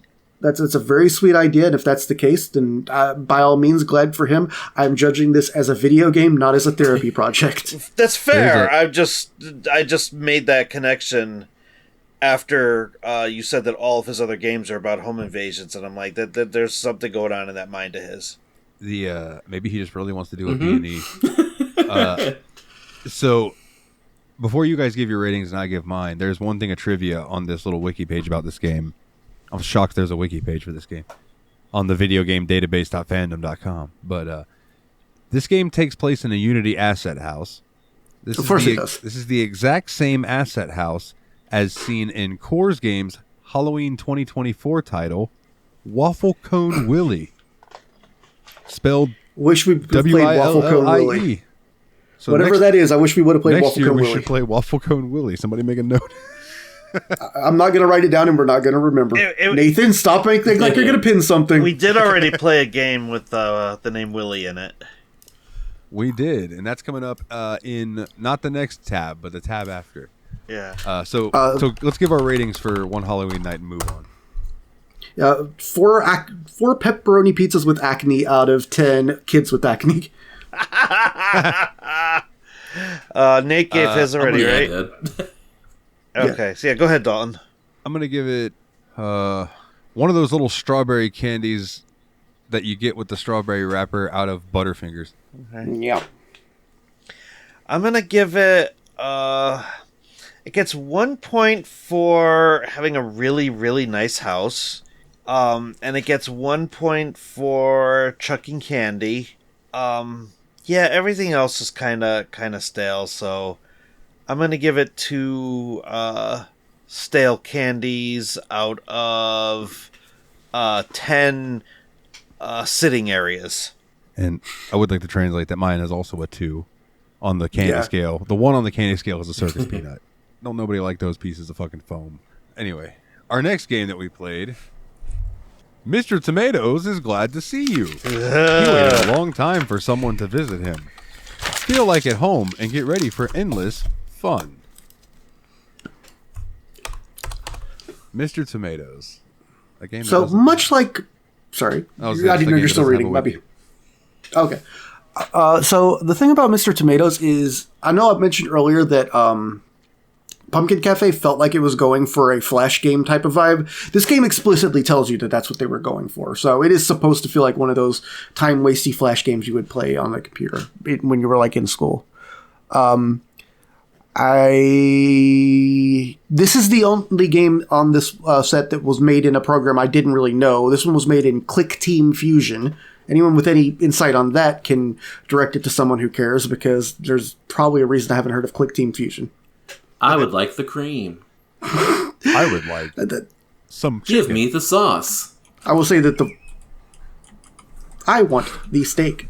I would say the voice is the... Wait, I'm sorry. Buddy. The voice... I like to be called Buddy. Buddy is important. The voice is Microsoft Eric. Do you guys remember Microsoft Eric? I do, yeah. I don't remember Eric. I remember Sam the best, but yeah, I get what do you're remember saying. we used Sam, but I think Eric We used Sam a lot back in the day. Yeah, I think Eric might have been like right after her. Yeah. You're right. I'm just saying, I think the voice is the highlight of the game. Yeah. The only issue, I thought this game was really funny. Everything about it was hilarious to me. Like, this game was just comedy. Like, a good old horror comedy like Killer Clowns from Outer Space. This is kind of what this is. Yeah.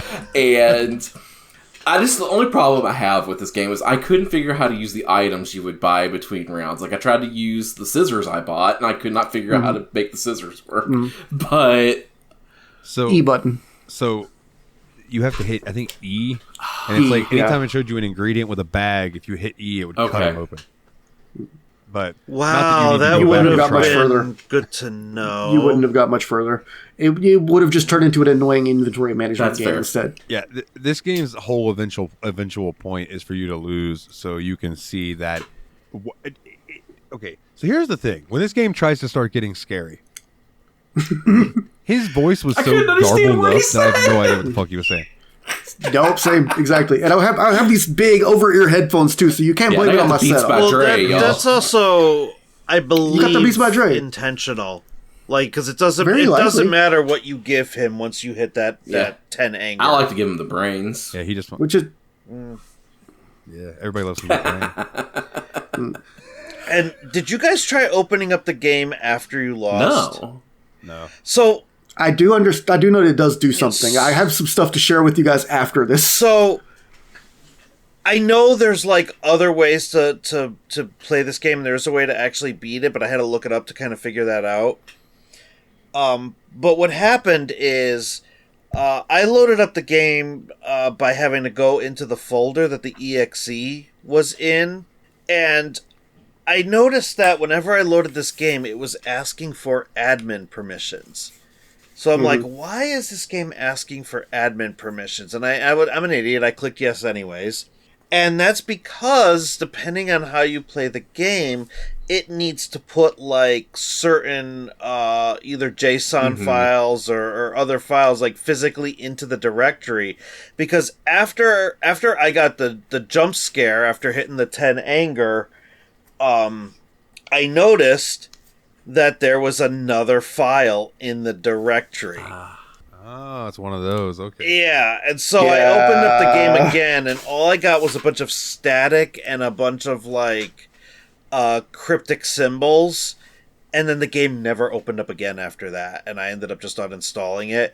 But there is a way to, I think, reset the game from the beginning. I just didn't do, and there is a way to get like an actual good ending where the tomato dies, or where you kill the tomato. We love the tomato.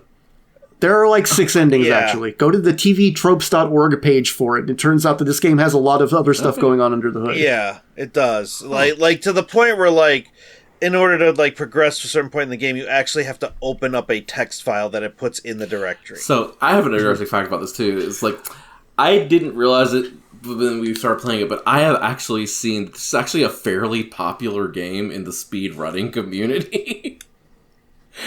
Is it? What's Really? the I percentage don't know. goal? I didn't look into it that much, invest? but I remember seeing this game before in speedrun compilations. I was like, oh, that's where I know this That's game funny. from. The one thing is that the directory thing, itch.io's launcher kind of blew its load for me on this one, because it's the only game I installed this entire Halloween season that when I hit launch in itch.io, instead of opening the game in Wine, it opened the directory instead. Right. Yeah. And at first I thought that was a Linux thing, so I had a better chance of getting spooked than you guys, because you guys immediately knew something was up. But I also read the descriptions and stuff and noticed that people were saying the game pogged as a virus or a Trojan on their computer too, and the guy had to like talk to them and be like, no, it's not a virus, it's just something the game does requires permissions or whatever. And so I'm like, okay, it's going to do something cheap. And yeah, so the game launches a Visual Basic script file at the end of the game and takes you to a URL that shows you a scary tomato face. Yes. Except Visual Basic files don't run on Linux, so it just left a .vbs file sitting on my drive, and so I just opened it up in like my text editor and followed the link manually so I could see where it goes. It goes to Imgur. Like, literally just goes to Imgur. Yeah, it's a scary MS Paint tomato hosted on Imgur. If the game is being funny on purpose, it is pretty funny, and I do think it isn't taking itself wholehearted seriously. But man, it was kind of like I'm Scared.exe for babies. Yeah. Let's throw it a rating and move on, because there's not too much else to it. I'm gonna give this one. I did get a good chuckle out of this, so I'm gonna give this a solid 5 chickens out of 10 burgers and fries. Okay, there was one intentional joke in the game that also really made me laugh, which was that the recipe to make ice cream required you to put both ice and cream into the blender. It's so silly. All right, Willie, what was your rating? There's just not a lot of substance there. It made me smile a little bit, but I didn't like it as much as the bad Halloween games that were actually kind of Halloween themed. I'm going to say, I'm just giving it a lot of medium scores today. I'm going to say this is four marineras out of 10 gabagools. All right. Mick, what about you? It was amusing. It roped me in enough to where I got a little I see what you did here moment out of it. I do kind of like, the playing into the fear of having stuff actually happen to your computer, which, that is a jump scare in itself. So I'm gonna give it 6 feed me a pasta with tomato sauce. Out of 10, I want my fish with mashed potatoes. All right, and Nate? See, the thing is it's super memorable because we all are sitting here quoting stupid shit that this tomato said to us. Yeah. So, and I thought it was really funny. Like, honestly, I'm giving this one a 6 sauces out of 10 ketchups. I like that none of us gave it a scary score with eyeballs or brains. Yeah. So, the next one... Okay, so, also, Mick, I'm going to give you an out because the next one that we talk about, there's only 2 left after that, but you didn't play either of the other ones, so I'll let you leave after this one if you would like, because I know you're getting tired and you work tomorrow, but like... Yeah. So next up is Let's Watch Steamboat Willie. This was not what I thought it was going to be. Let's go ahead and say Same. that. Mick, why did you pick this? Just from the simple fact that it showed up under the Halloween scary games under itch.io, and they said that the entire game is going to be playable within the runtime of the original Steamboat Willie. And the other thing that made me decide that this was going to be a pick was that they said one of the characters was going to be dead by the end. That's a good hook. Yeah. Okay. I would say that the hook that got me too was just, I love the idea that they did something with the public domain availability of Steamboat Willie. I thought that was kind of neat. Can I ask you a question? I'm going to do a first impression. Yeah. If anyone on this podcast was going to pick an LGBT visual novel as their game for Halloween season, who would have thought it was going to be him? Was this an LGBT visual I novel? thought this was a story of two very unlike friends. Like, have you ever had that one friend that you have nothing in common with and you get into arguments all the time while drinking, but you're still friends with them? No. Yeah, so that's part of it, but too. Here's the thing with me with this one. Like, the relationship between these two characters, it was the extremely pretentious douchebag guy with his stupid buddy. And, like, I feel like this is so tropey. It is like Penny Arcade. It is any webcomic from the early 2000s characters. Heck, it's frickin' Dane and Jeff's media dump in a video game. Would it surprise you if I told you guys I went ahead and did a lot more reading behind the lines on this one, and it turns out that these characters have existed for like 6 or 7 years, and they're a constant feature on what this person does? I don't want to do anything else this guy does, because I hated these characters, both of them. Really? I thought they were kind of charming. Yeah, I was really won over by Liam in the beginning and Niles at the end, actually. I need to know how this was LGBTQ. I'm very... Did I not get the good ending? No, it doesn't matter what ending you got. If you didn't pick up on it, you're just not likely to have picked up on it. Ah, okay, well, fair. Because I didn't. I just picked up on two people arguing. Now, I did get, like, that Niles was, like, stuck in the past and very much things should be the way that they are. Yeah. And Liam was much more like a, not millennial, like Gen X. Just like, yeah, why not? Let's fucking Mickey should whip his dick out and swing it around and be like, skibbity toilet. Yeah, pretty much. I don't think Gen X was the one you meant then. Oh, like one of the dialogue choices is like he talks about creating a Tumblr. Yeah, he's a very millennial / Gen Z coded, for sure. Spoiler alert: if you want to get the good ending in this game. I was very curious as to what you actually had to do, because I tried not answering and that didn't help. The secret to getting the good ending in this game is to not be nice. Just be a snarky fuck. Like I got the good is. ending on my second loop. Yeah, so did I. I thought I did everything I could, and I only got bad endings. I even tried not answering. I must have just done something wrong. Ending on my second loop. The first time I was very conceding to the other guy. The second time I was just like, nah, whip my dick out, like Dalton was saying. I played him like that and got the good ending on the second loop. Interesting. I played through 4 loops and didn't get the good ending. Can I ask? The dialogue does change every time. The dialogue does change.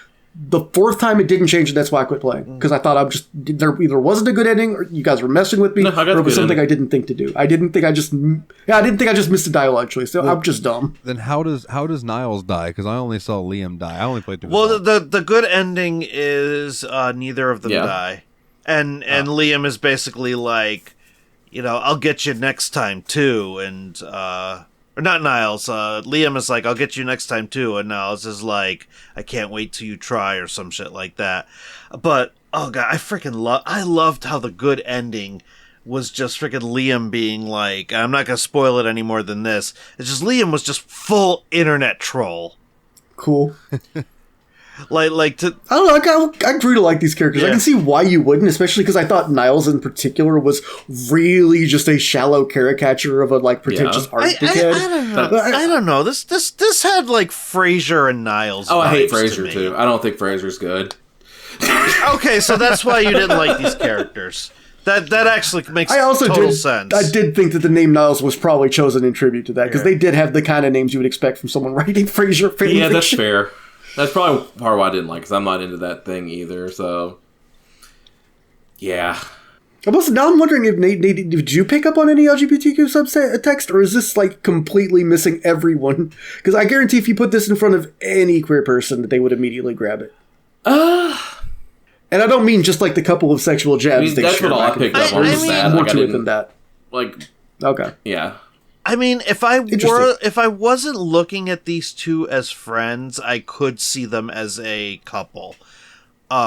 Because one, They're not a couple either. It's complicated. oh wow, well that's the funny thing is like a lot of gay couples that I personally know are two completely different personalities that found common ground together.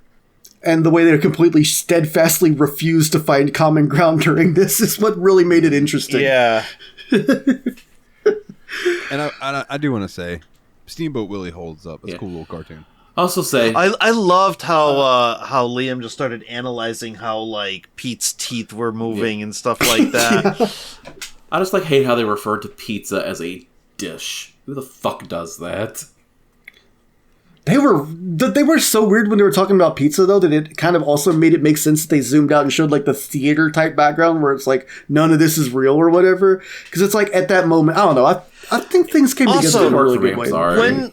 When it zoomed out, did you notice the game consoles? At the Yeah, time? the old game consoles seemed really weird too because they didn't make sense to be either of their houses. Did you also notice that one of the consoles at the top was an Ouya? I didn't notice the Ouya. I saw the Dreamcast and the I saw the Nintendo systems basically. I saw the GameCube. Yeah, I saw the GameCube and the Dreamcast, but I didn't see the Ouya. That's awesome. Like, I actually took note of that when I saw the Ouya. I'm like, I had one of those! I would give a half point extra if I'd noticed the Ouya. I also really liked the art style. I don't know. I can guess why. I can see why no one would necessarily love it, but I thought it was done in a kind of fun... I don't know. To me, the pieces came together, and I could see why they wouldn't, because at first it's so adversarial that you also just want to pick a fight with that's both how I of felt. them. Like, I just didn't like either of these people. Yeah, no, I completely get that as a snap reflex. If you don't come around on them, I completely see why. So, do we want to throw Let's Watch Steamboat Willie a rating? Do you mind if I go first on this one? Yeah, please. Go nuts. So, I really liked it.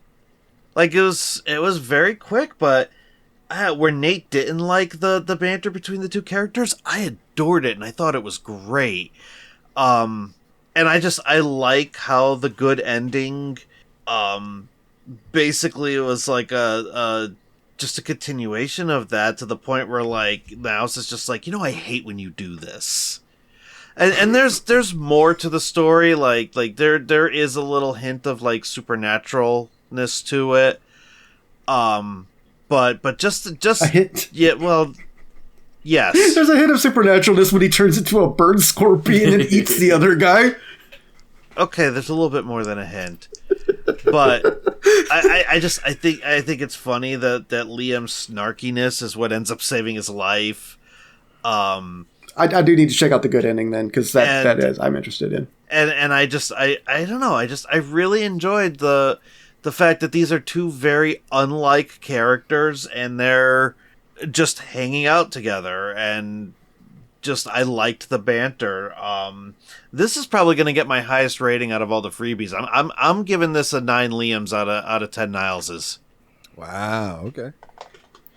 I want to say that I should have been more observant, because at the top right of the itch.io page, it says, submission to Spooktober 6th Annual Visual Novel Jam.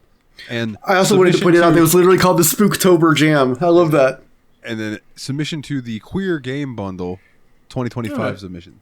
So, I guess I should have... Okay, so it wasn't just me, because if I was almost 100% certain that what I was reading was something that a lot of writers do. And you called this both of you called this webcomic-y, and I think that's interesting because I really do think so also, but in an endearing way. Like, it reminded me of amateur fiction from someone who really loves the idea of being a writer.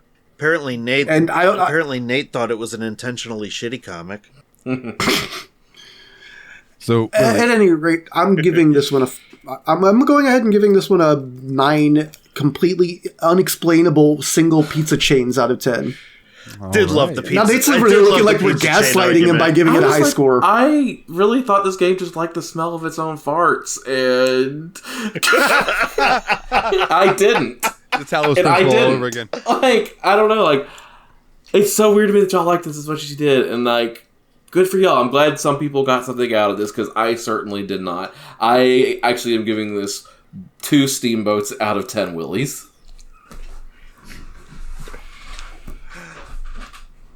Kind of surprised you kept it in and didn't give it like 2 Cleveland Steamboats. Now, I thought this one was going to be divisive. I just thought I was going to be the only one that ended up liking it. No, I enjoyed it quite a bit. Although I will say that the actual idea of the premise, it does not run with at all. Like, if you're expecting commentary on Steamboat Willie as a picture instead of as a means for these 2 characters to have an argument about the nature of transformation in art, then you did not get what you came for. Also, one other quick note about this game. It was the only one of the HallowFreebies that actually had full controller support. Huh. Well, Yeah. that you played. Yeah. Because Nightmare Kart definitely. So has did they controllers. here. Yeah, that's true. You're right, out of the ones that I played. But yeah, Steamboat Willie, I'm going to give this a solid 5 for the simple fact that I pretty much spent this entire game watching Steamboat Willie, wishing these 2 would suck up so I could watch Steamboat Willie. Like, I could actually see that too. I almost wish it would have been a higher quality reproduction of it. Well, going into this, I'm an ARG analog horror fan, so I'm thinking these 2 are talking. Something is going to happen in the cartoon, so I need to be focusing on the cartoon because that's where the weird shit's going to happen, and maybe that'll come out of the TV and kill these guys or something along those lines, and that's just not what it was. But I did enjoy Steamboat Willie, so I'm going to give it a 5 Willies out of 10 Steamboats. Out of 10 Ricky the Dragon Steamboats. This is funny to me, though, because that score is like if you watched Mystery Science Theater 3000 review a Kung Fu movie and you're like, I hated those damn robots, but there were some kick-ass punches in that movie. Yeah. Like, it's such the opposite of what they were going for, but I love that we all had such wild different perspectives on it. So, this next one shouldn't take too long to talk about, even though I did think it was really cool. They Are Here is an upcoming alien abduction horror game developed and published by Declazon. It will be released for Steam on Microsoft Windows sometime in early 2022. Oh. So, Tales this of probably will Herring never Lake. happen. But Tales of Herring Lake. This is a first-person game. I chose this because it was aliens, and I fucking love X-Files. And okay, let me sum it up real quick, and then we'll just get ideas. Then I'll hear your guys' thoughts and stuff, not ideas. Jesus Christ, what the hell am I saying? You show up to a house because there have been sightings and reports of like weird alien activity and things of that nature. So you go up to the house and there's notes left by the dad being like, yo, I went to go find my daughter. She's gone. I think the Greys took her. And the game requires you to read everything that you need to before things start happening. And then you finally read the one that tells you about the headaches and all of that stuff. And then that's when the noise starts. The lights get bright. Suddenly it's like, what's going on? And you have to run back to your car.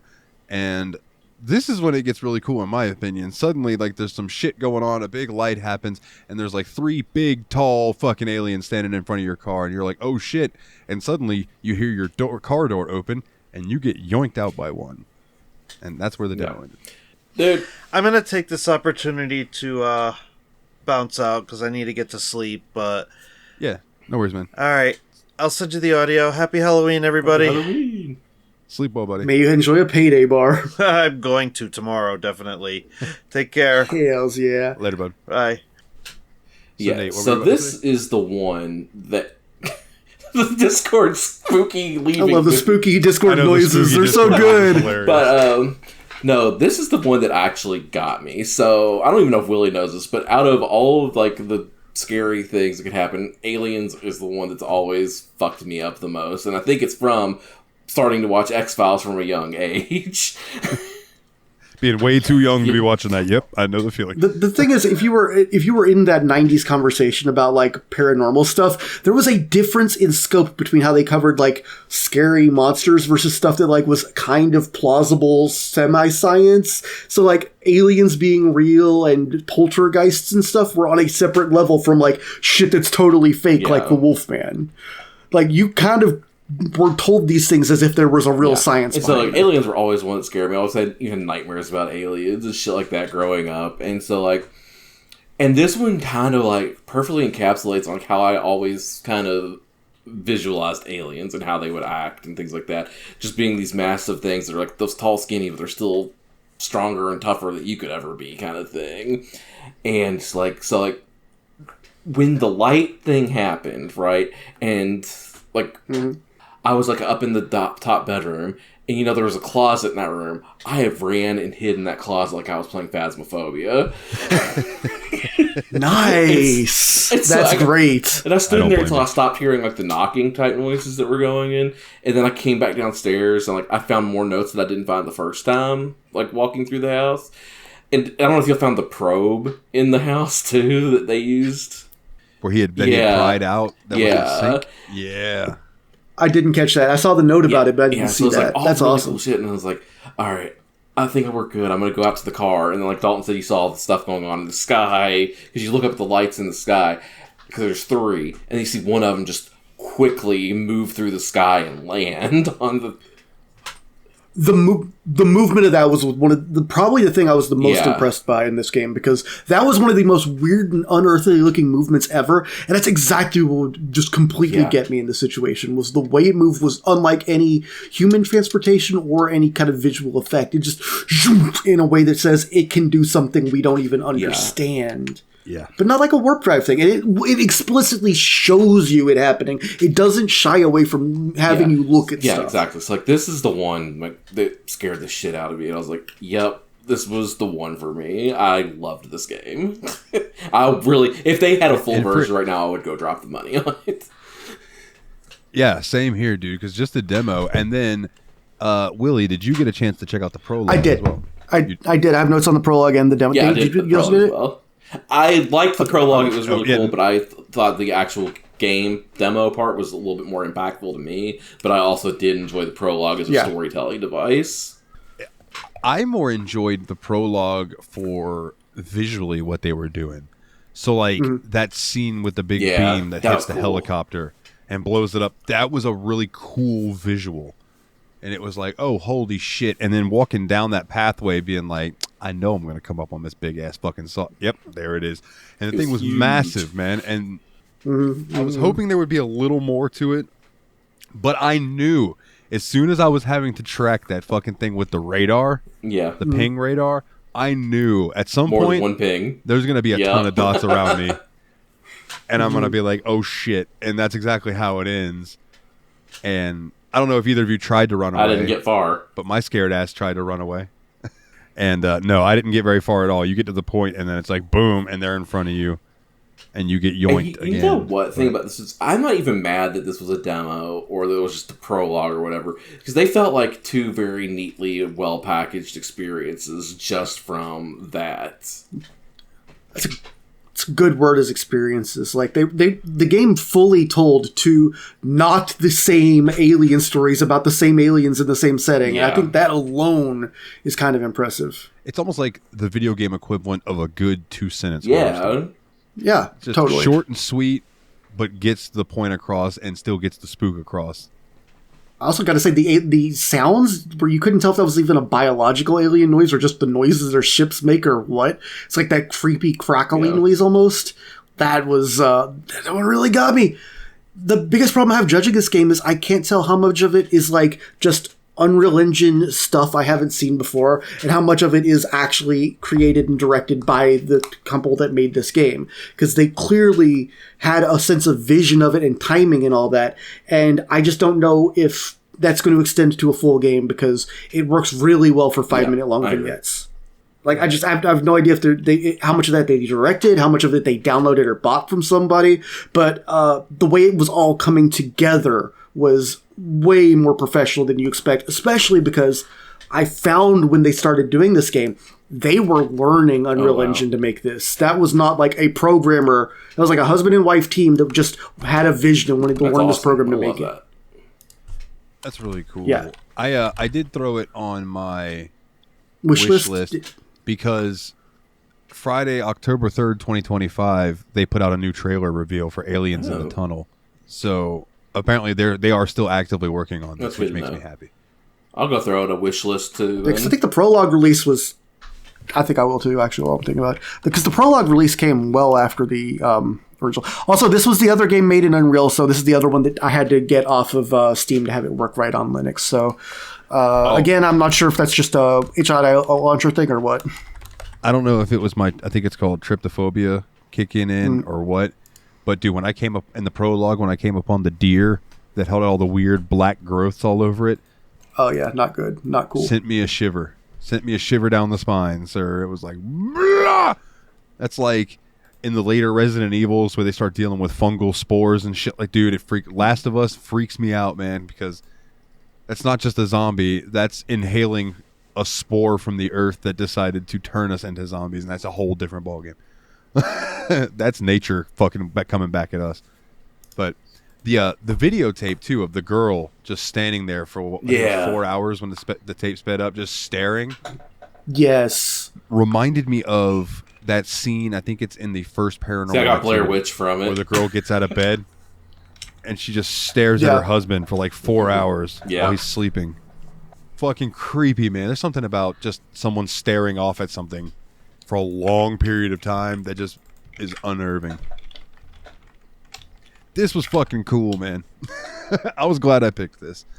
I'll go ahead. I'll do my rating first. I'm throwing this is probably my only double digit. I'm going to give this a 10 for exactly everything that it tried to achieve. I feel like this achieved, and it made me want for more. And I think this is the only one that we played that made me want for more of it. So, yeah, I'm gonna throw this a 10.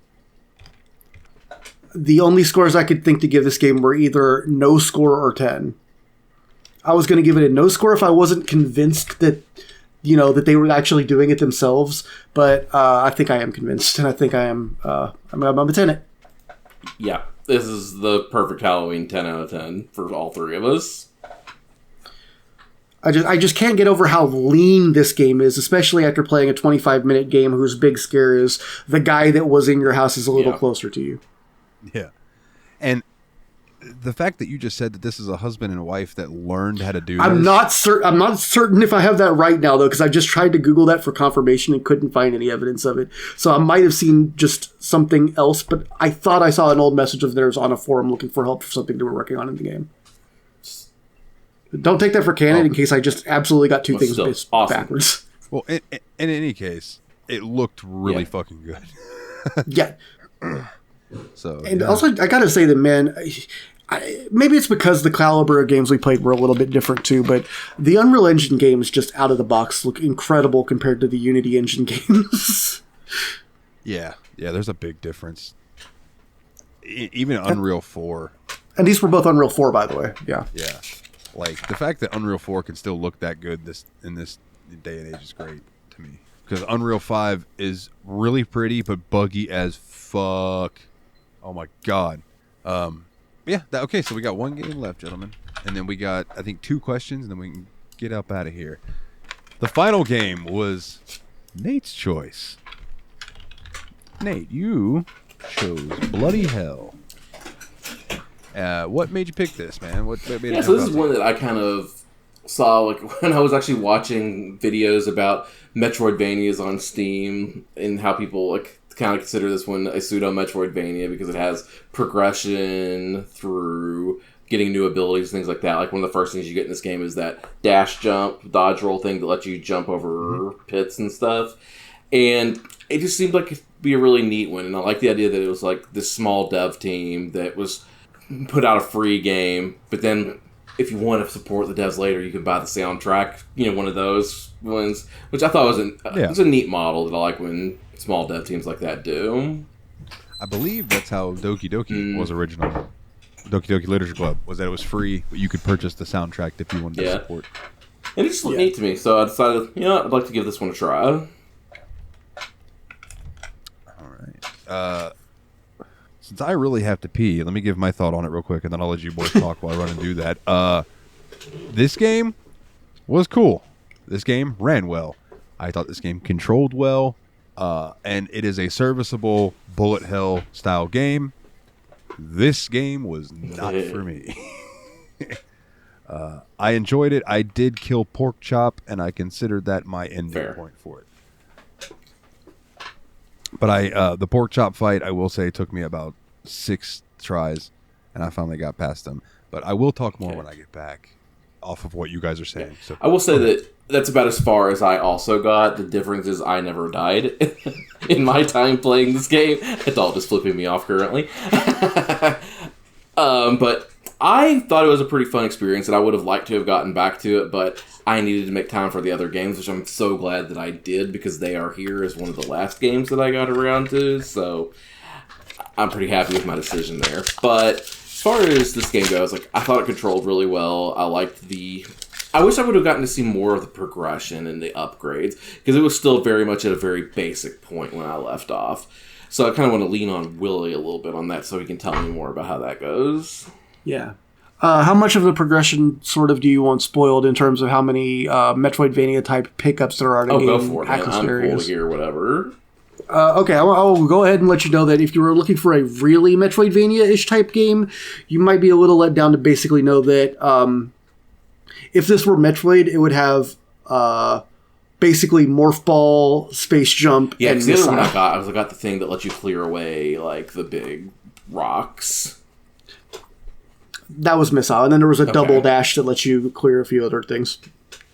I think that was it as far as traversal goes. No, there was a fourth. There was a grappling hook as well. So that actually ended up being really interesting, because there were areas that it's really hard to tell how you get through, because the grapple marker is actually pretty subtle until you actually see it in use. Yeah, I forgot about that for a minute. But, yeah, so I did have a lot of that. And I did enjoy going back to try to rescue. There are 18, I think, chickens hidden in the game, which are like the kids of the hen in heaven. Oh, yeah, we probably should have mentioned this. This game about you are angels sent down from heaven to hell to kill Satan, because God just got pissed one day. It's like, go kill Satan. And also by angels, I mean you're birds. Birds aren't real, man. So the main character is a pigeon angel named Azrael, and there are a couple other like angels and such around you.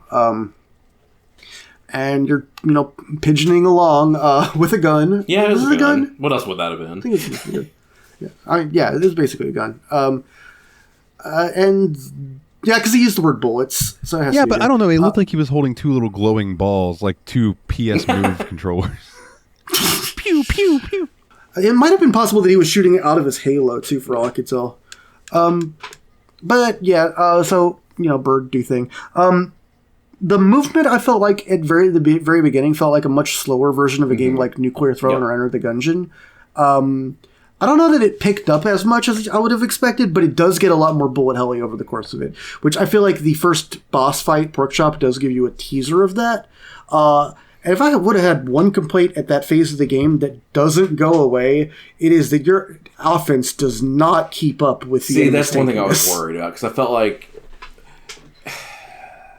I liked the process of dodging like the enemy, but I was worried that what you said was like your weapon progression wasn't going to keep up, because like it's like your weapon, you feel like so weak during that fight with Porkchop. Like you feel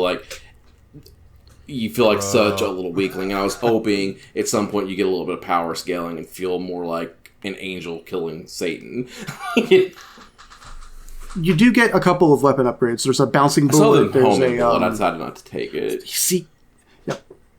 I did use homing bullet for pretty much the entire game, actually. I apologize if you guys have already mentioned this, but how did you guys feel about the ultimate move? Because I fucking hated that. I got that I couldn't really control it very well.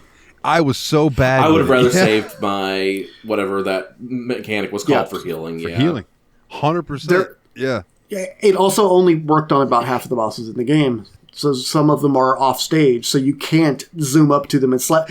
Basically, you have like a little slide around zap slash slow motion katana attack where you get like the kind of hit things. I didn't want to call it a Zentetsu, but I was thinking Zentetsu. We used that term the last time we talked about doing cool samurai moves. It's a cool term for a cool thing, for cool moves. Yeah. I mean, that is what it is. No, I couldn't get much use out of it either, and I definitely prefer just using heals. I honestly forgot there was an ultimate move, especially because brought it up just now. But to get the ultimate too, you have to be. I don't think you have to be at full health, but you're probably using your. I don't remember. What was it called? Let's say meter. What's your rage meter? Yeah, it was a meter. Rage meter, thank you. You have a basic rage meter that fills up when you hit enemies or when you get hit. It's a big skeleton. It has basically, it's 3/3, or skeleton, a skull that has like 3/3. I also noticed at one point when I had it pretty much most of the way full and I was walking around in hell, it was like looking left and looking right every now and then. I'm like, it's Doomguy head! So that brought me quite a lot of happiness. But yeah, so you can use it to heal 3 times, or you can use it to do that super attack, which does a lot of damage, but like I said, you can only use it in a few places. Most of the regular enemies aren't really worth it unless you're in one of the couple of really overwhelming combat rooms. There are a couple of really tough lock-in combat arenas that I actually did get killed on. I don't think I did get killed by the final boss, but aside from that, the bosses never really troubled me. I want to give a quick shout out because the developer's name is pun intended, which I think is funny. Yeah, especially with some of the jokes in this game, it has a great sense of humor. I mean, I say great sense of humor. Now, I remember one of the boss fights is literally a boss that just shouts memes at you the whole time. That wasn't as great. Like, if you want to get, if he switches over to his laser and starts saying stuff like, I'm charging my laser and over 9,000, he switches to his gun and says he's got balls of steel. And I'm like, cool, seen these before, man. You were funnier earlier. Balls of steel. Balls. That's cool. I'm glad to hear that it kind of tracks the way I figured it would. Like, and it seems like an experience that if I get around to having the time for, that I would enjoy finishing, but I'd probably just go back to Silk Song at this point. I found it satisfying for what it was worth. I do think that it was a small enough world, too, that, like, they called it about a 5-hour game on how long to beat, and I would say when they called it a 5-hour game, they meant, don't think it's a 3-hour game that people take 5 hours to beat. Don't think it's a 10-hour game that people are just zipping through. It is pretty much a 5-hour game no matter how you play it. Okay. Weirdly enough, you said you just go play Silk Song instead. This game made me want to play Neon Abyss. Yeah, I can see that. I can see that, especially when Adam's been talking about that lately in the Discord. Yeah, and I think the second one of those came out. Oh, did it? I didn't know that. Oh, did it? Okay. Yeah, I want to say that it got, like, people didn't like it when it was in early access, but oh my god, we talked about early access earlier, so. Fair. Yeah, Neon Abyss 2. Yeah, okay, recent reviews mostly positive. So that's good. It is still in early access. Yeah, it's $20. So yeah, that's one that's on my wish list because I'm like, I really enjoyed that first game. It was fun for a while. I feel like I feel like it what's the phrase I'm looking for? It didn't quite overstay its welcome, but it was getting dangerously close to doing so by the time I quit. It peaked and it kept going a little bit longer. Yeah. Yeah. Not to a terrible sinful extent, but enough so that you kind of noticed. Yeah. Kind of like Metal Gear 4 where you beat the game and then the final cutscene is 46 minutes. That's just Kojima, man. You can't stop the man. You might as well try to fight the tides. Yeah. I remember, just quickly, and then we can finish up Bloody Hell. It was the outside Xbox crew, watching one of the Xbox showcases, and it was that one that's the Kojima game that's supposed to be coming out, but it was all of just the people's faces reacting, and that's all it really showed. And then the trailer ended, and Andy just goes, "For God's sakes, just make a movie for Kojima." He's like, goodness me. So what I do want to say, this is a whole ass game for free. This one isn't a Unity 1-person proof of concept. This isn't a demo for a game that's coming out later. This is going to have a sequel that looks more like Hades instead of like the Nuclear Throne style of top-down graphics that this one had. I'm not sure how that's going to work. It didn't look a lot like the first game, honestly. But yeah, I thought that might have been the idea too. Is the business model is they'll release a pretty darn good game, people can play it for free, and if they like it, they'll pick up the sequel. Which I'm down for. That's essentially how shareware games used to work. You know, if you like episode 1, you'll buy the whole game. Except now they call it a sequel instead of a shareware and a follow-up episode. I mean, again, I really do wish that the weapon picked up a little bit more. The laser gets satisfying to use. The true final boss fight, because of course there's a true final boss fight, because if you haven't figured out what's going to happen in this game 5 minutes in, you haven't played a video game before, is really good. Like, the bullet hellishness in it was so crazy that the first time I died, I'm like, I don't think I'm supposed to beat this. I think I'm supposed to be able to go back to hell and, like, trying. And I'm like, oh, can't. Okay, locked in, let's go. Oh, does this game turn into a JRPG? Yeah, I figured. Yeah, of course it does. Yeah. If you looked at the achievements basically tell you that. If you look at the achievement titles. It's like Cult of the Lamb. Yeah, knew it was going to happen. I'm not worried about it. All right, so scores. I liked it, man. I know I'm giving a lot of high scores and medium scores. It's Halloween. I haven't been giving like zeros. I've been like, I either thought things I could see what they were going for, or I really enjoyed them. And this is definitely one of the. This game was definitely made for someone like me. And I have a couple nitpicks about it. I still think that I am terribly happy that I've spent $0 and 5 hours on this game, because I could have spent $5 and 8 hours on it instead, and still been pretty happy with it as a duller game that I paid money for. So I'm gonna go ahead and give it. I'll say 9, the upside down number of the beast, out of 10. Yeah, I enjoy this one. Oh, go ahead, Dalton. No, I was just gonna say. You know what's funny about you saying that is that earlier, the first game that we did, Nightmare Kart. If Nate would have given it a 9, because that's what I was expecting, and then he gave it an 8. But if he'd have given it a 9, I'd have said, "Ooh, 999. We're even and a half." Sorry, I ruined it. Evil and a half shell. No, it's okay. No, because then I was like 989 Studios, which is there's always something. So yeah, go ahead. I would say I enjoyed it. I would definitely play the rest of this game if I had more time, but I probably won't. That being said, probably won't go back to it immediately. But I did like it. This one definitely gets a Halloween 8 bullets out of 10 hells. This also has a nice dodge roll, although there's one of the annoyances I had is there is a perfect roll mechanic that... No, here's the thing.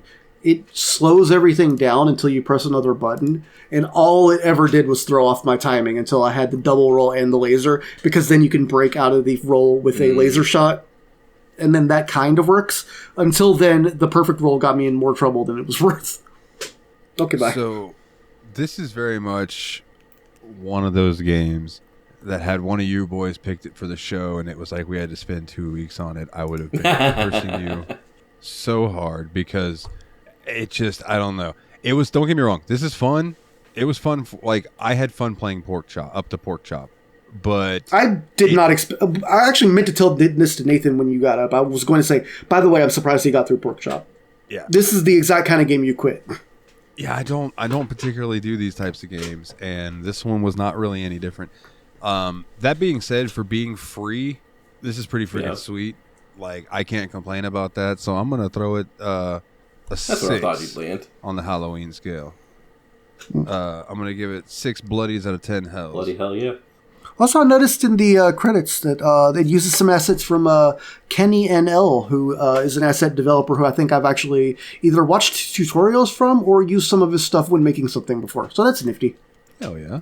Hell yeah. All right, so we did have 2 questions, and then we can do house cleaning, tell everybody what we're playing next, and then get Did on you up ever out do of my here. last question from... I don't remember y'all doing mine. I don't know. It's right above What was it? Dane's. Let me see. Oh, you know what? I don't remember. I thought we did, but we can do it right now. Turtle Bear Man asks, who would win in a fight? The Tarnished from Elden Ring or Dragonborn Skyrim? Huh. The Tarnished or the Dragonborn? So here's my thing. The Dragonborn at max level with all his shit maxed out is probably about as strong as a fucking boss from Elden Ring. So the fact that you can kill all the bosses in Elden Ring as the Tarnished of it in that game, I'm going to guess that the Tarnished is just going to roll out of the way of everything the fucking Skyrim dude tries and just slowly but surely whack at him until he opens his menu and eats 100 wheels of cheese. And then they go into phase 2 of the fight. And I think Tarnished would win in the end, man. I just think that dude's a hardened fuck. Yeah, I think it's like putting Doom Guy against Master Chief. You know, Doom Guy's gonna win every time. Like, Tarnished wins this one. I think that my ultimate point would be along the lines of, even if I were to take them as equal, which I'm not sure if I do or don't, I don't think that you could kill the Tarnished in a way that matters. That's who. Yeah. All right. Dane. That was a fun thing to think about what the battle would look like, though, because the abilities are very, very different in size and scope.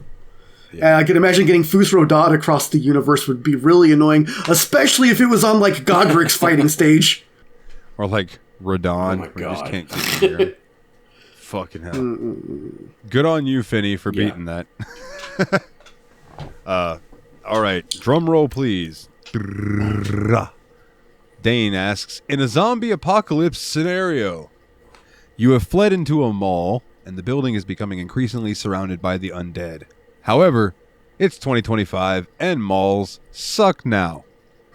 So rather than being the bastion of improvised weaponry you have always dreamed of, it's mostly massage chairs and storefronts for timeshares. There's not even a hot topic. Which of these available stores are you scouring for your last stand against the zombie horde, and what do you grab? And then he says, the spoiler text is not a hard limit on your choice of improvised weapons, just amusing flavor text. Not everyone is finding a sawed-off double barrel under the cash register, so your choices are Spencer's, Miniso. I don't either know what that is. I'll Google it. It's a blind box store, like one of those places that sells all the blind boxes. I just clicked the spoiler text, like a bunch of Hello Kitty. Oh yeah, I see it now. Fun for everyone. So, a store that I would normally walk right by. I think it's a store I wouldn't notice existed, and you could pretty much hide Godzilla there, and I wouldn't see him. Or 501 or less. Now, I'm guessing that's like a Five Below or whatever. Yeah. I'm going to skip Miniso, Man. I'm pretty sure I can't find anything worth fighting with there. It comes down to two things for me, between Spencer's and the dollar store. Dollar stores will sometimes have a lot of chemical cleaners in it, which I think with enough bleach, with enough butane and nothing like that, you can put some pretty good traps, some good fire things. But the Spencer's, like he says in here, there's glass bongs. You break one of those, you have a nice slicing weapon, and they often do have fake weapons there too, like fake like the crappy swords, like the mall swords. If you've ever played Dead Rising, if the zombie world takes place in the rules like Dead Rising, and you can hit them with mall samurai swords and dildos and stuff, and it actually works, you're really best off with Spencer's. I think I'm gonna go with, for me though, the 501 or less, because I think I can get all those chemical weapons on them. I think if you said that logic to me, I'd immediately follow you without even arguing. So, I think I would head into Spencer's because I would grab a couple dildos, some to fight with, one for fun. This is my rifle. This is my gun. I would grab a sweet shirt with like a chicken, a weed leaf, and a pie on it, and then it says, "My name's Pickle Rick, bitch." And then I would grab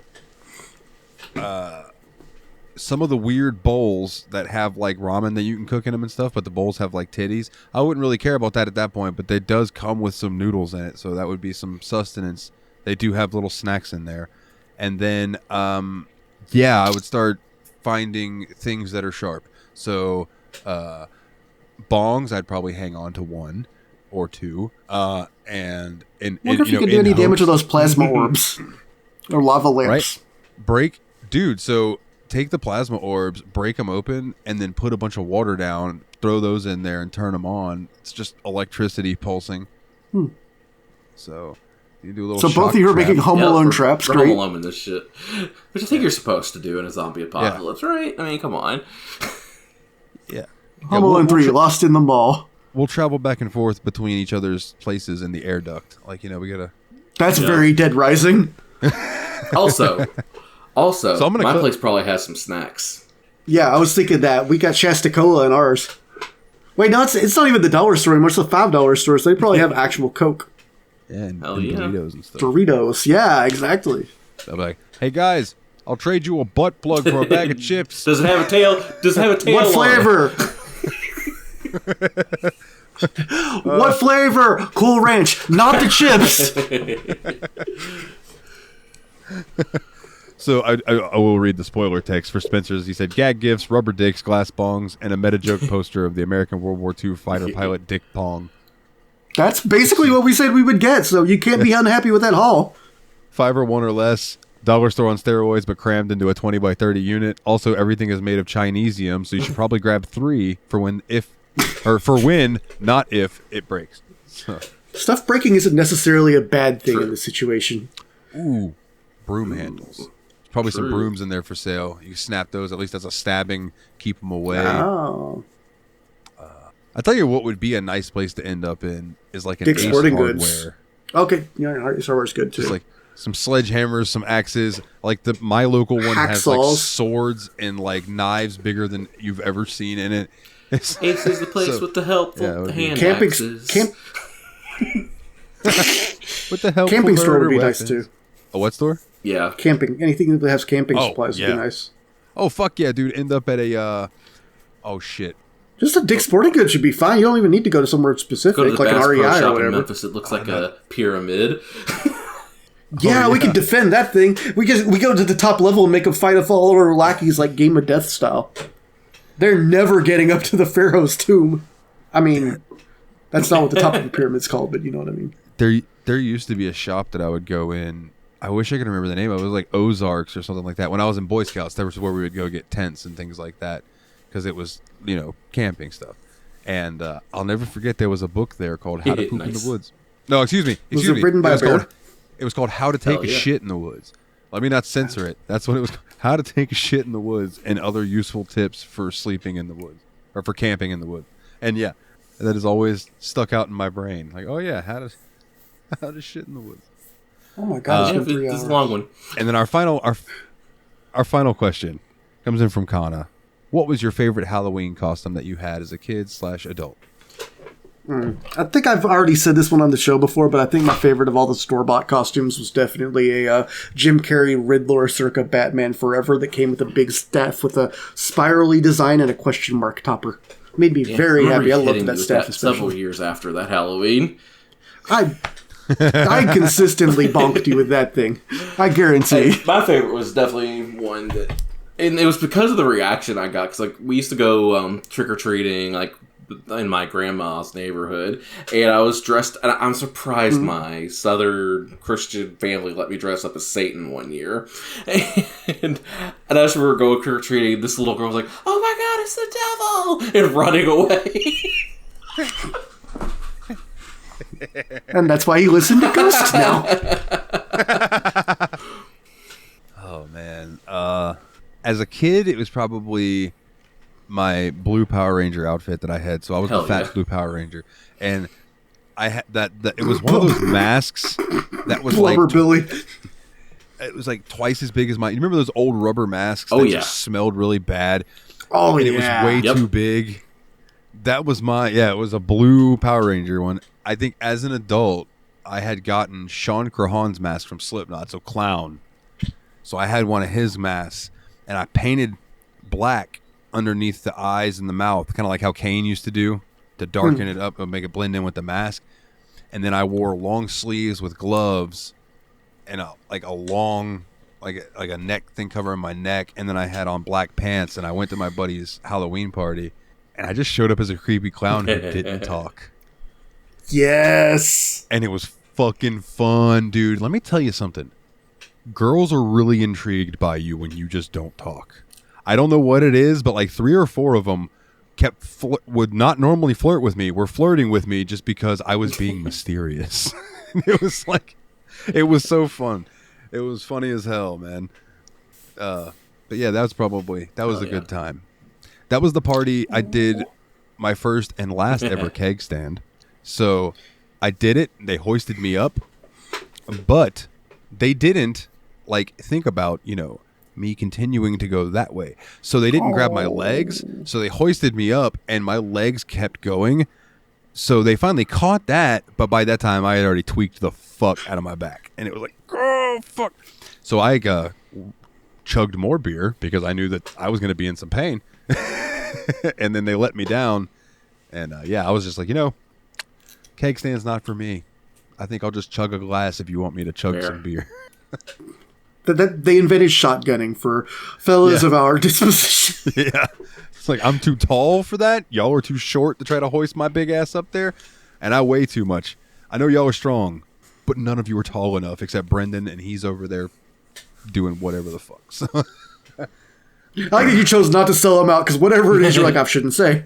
yeah, in my brain, I looked over at him and I'm like, yeah, never mind. You literally did too. I saw it through your eyes. It was kind of amazing. Oh man. All right, so our next game up is a long boy. It was a Patreon game coming in from the RPG Wolverine, Logan Jareed. Shout out to him. He's wanting us to play Chained Echoes.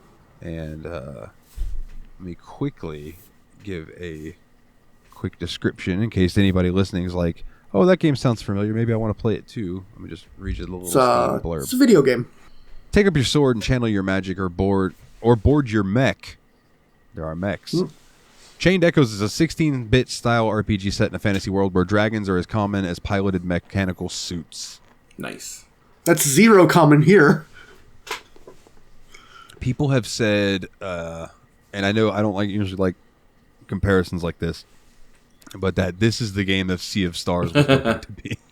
I'm pretty sure I literally funneled you people telling me that before. Okay, so, yeah, that might have been you that I heard it from then. Yeah, so I'm looking forward to it. I am really looking forward to it. But that means that we're going to do some short games in the meantime, and I think we decided on 2. So we're going to do a short game and a retro game. Yes. And I think the polls have already closed on both of those, so we can finally pop some polls, which I know you're always excited to do. And I get to make more. Yay! That's what I mean by pop. You pop one out the stack, you get to push one to the bottom. Yes, sir. So up first will be the short game. So, and then after that will be the retro game, and then will be Chained Echoes. So that means in 2 weeks we will be playing Myst Masterpiece Edition. What makes it a Masterpiece Edition? I can answer that for you. Give me uno momento. I was just wondering if you knew off the top of your head. We can answer that during obligatory Wikipedia bullshit next time. Hey, you know what? That sounds great. So that Myst Masterpiece Edition, I think Dane wants to be on that episode. I will double check with him. But I know he's like Mr. Lore Man when it comes to Myst, so it'll probably be good to have him on to do that with us. And then the next retro game is one from all the way back when Nate was still a normal part of the show. Rayman 2, The Great Escape. And I didn't have any of the Rayman games growing up, but I had a friend who had one of them on Dreamcast, and it was a blast. It was such a fun little platformer, so I really look forward to going back and playing it and being like, see if it holds up, and I'm sure I'm going to have some nostalgia. If I'm available, I'll try to make that one, but no guarantees, as you know. Yeah, I really hope you can, just because Rayman is kind of something I associate as your series. You're the platformer guy of the show. But for sure, that's especially the hard and frustrating ones, which I've told a lot of the earlier Rayman games are. Hey man, if it's 2D Crash Bandicoot 1, let's go, because that game's hard as shit too. It's like, I felt so, thinking back on it, I'm like, man, I really should have started you guys off with like Crash 3, where they like leaned up a little bit, because one Trust gets me, fucking difficult. I overlooked one. I really thought it was going to be elementary in a way that it wasn't. So I would take as much fault on that. Did I beat one when we played it for the show? I think I did. That was a good game. I don't remember. I think you beat one, but didn't. I don't remember you played like the super secret. I probably stopped at the regular part of the game. Yeah.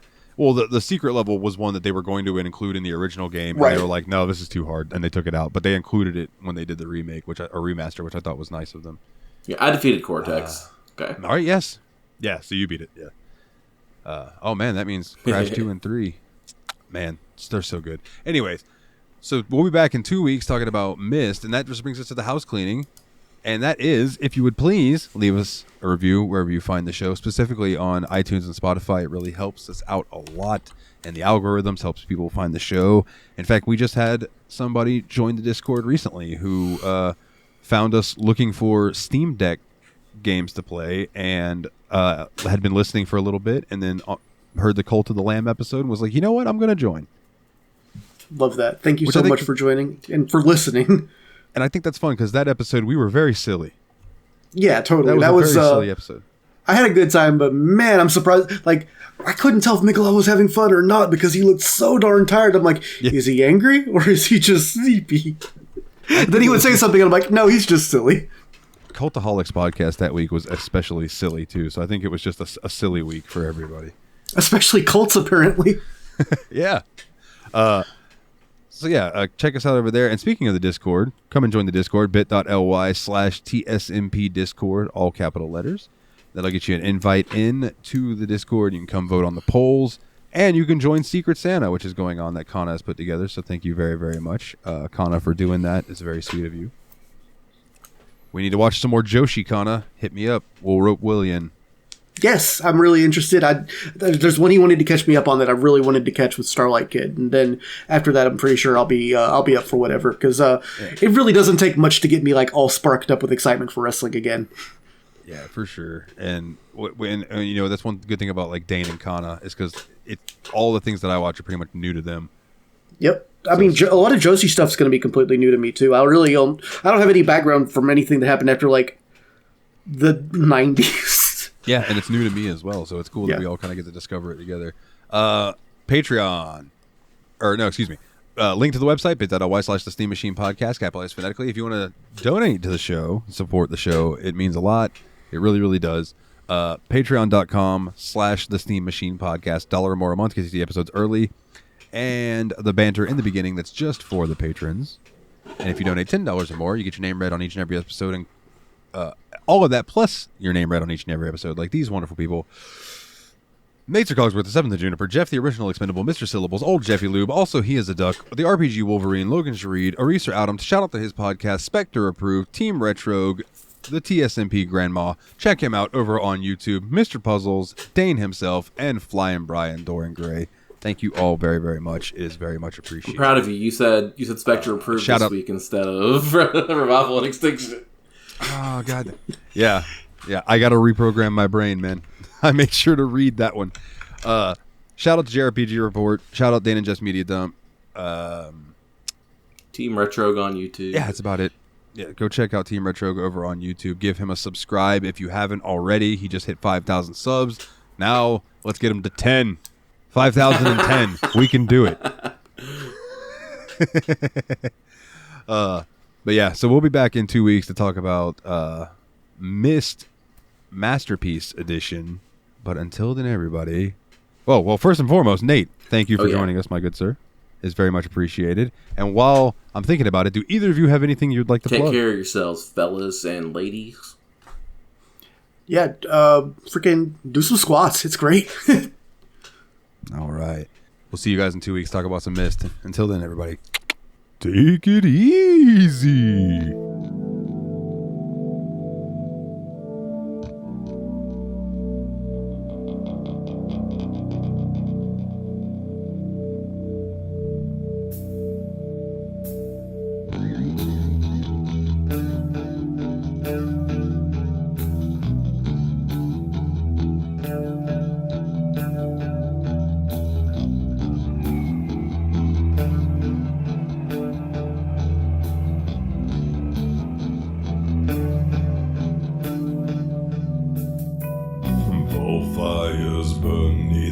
Twisted bows, sacrifice to above. Smoke swirling quickly towards misting clouds, offering of this blood into the flames, and without shame consumed with howls and screams. Pumpkins grin in their despair on all.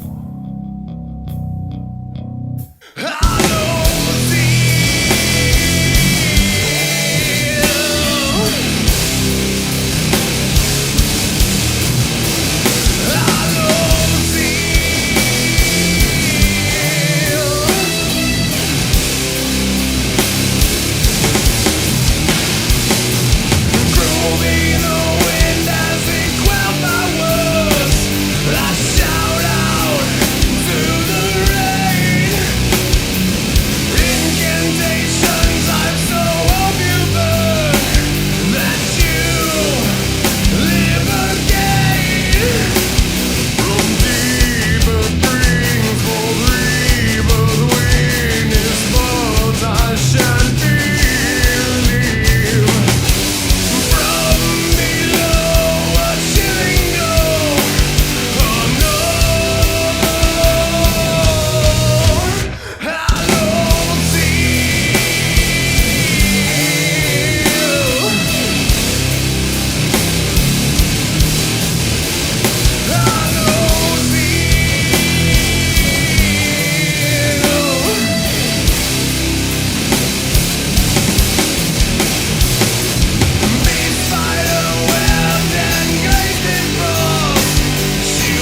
a grace on yours.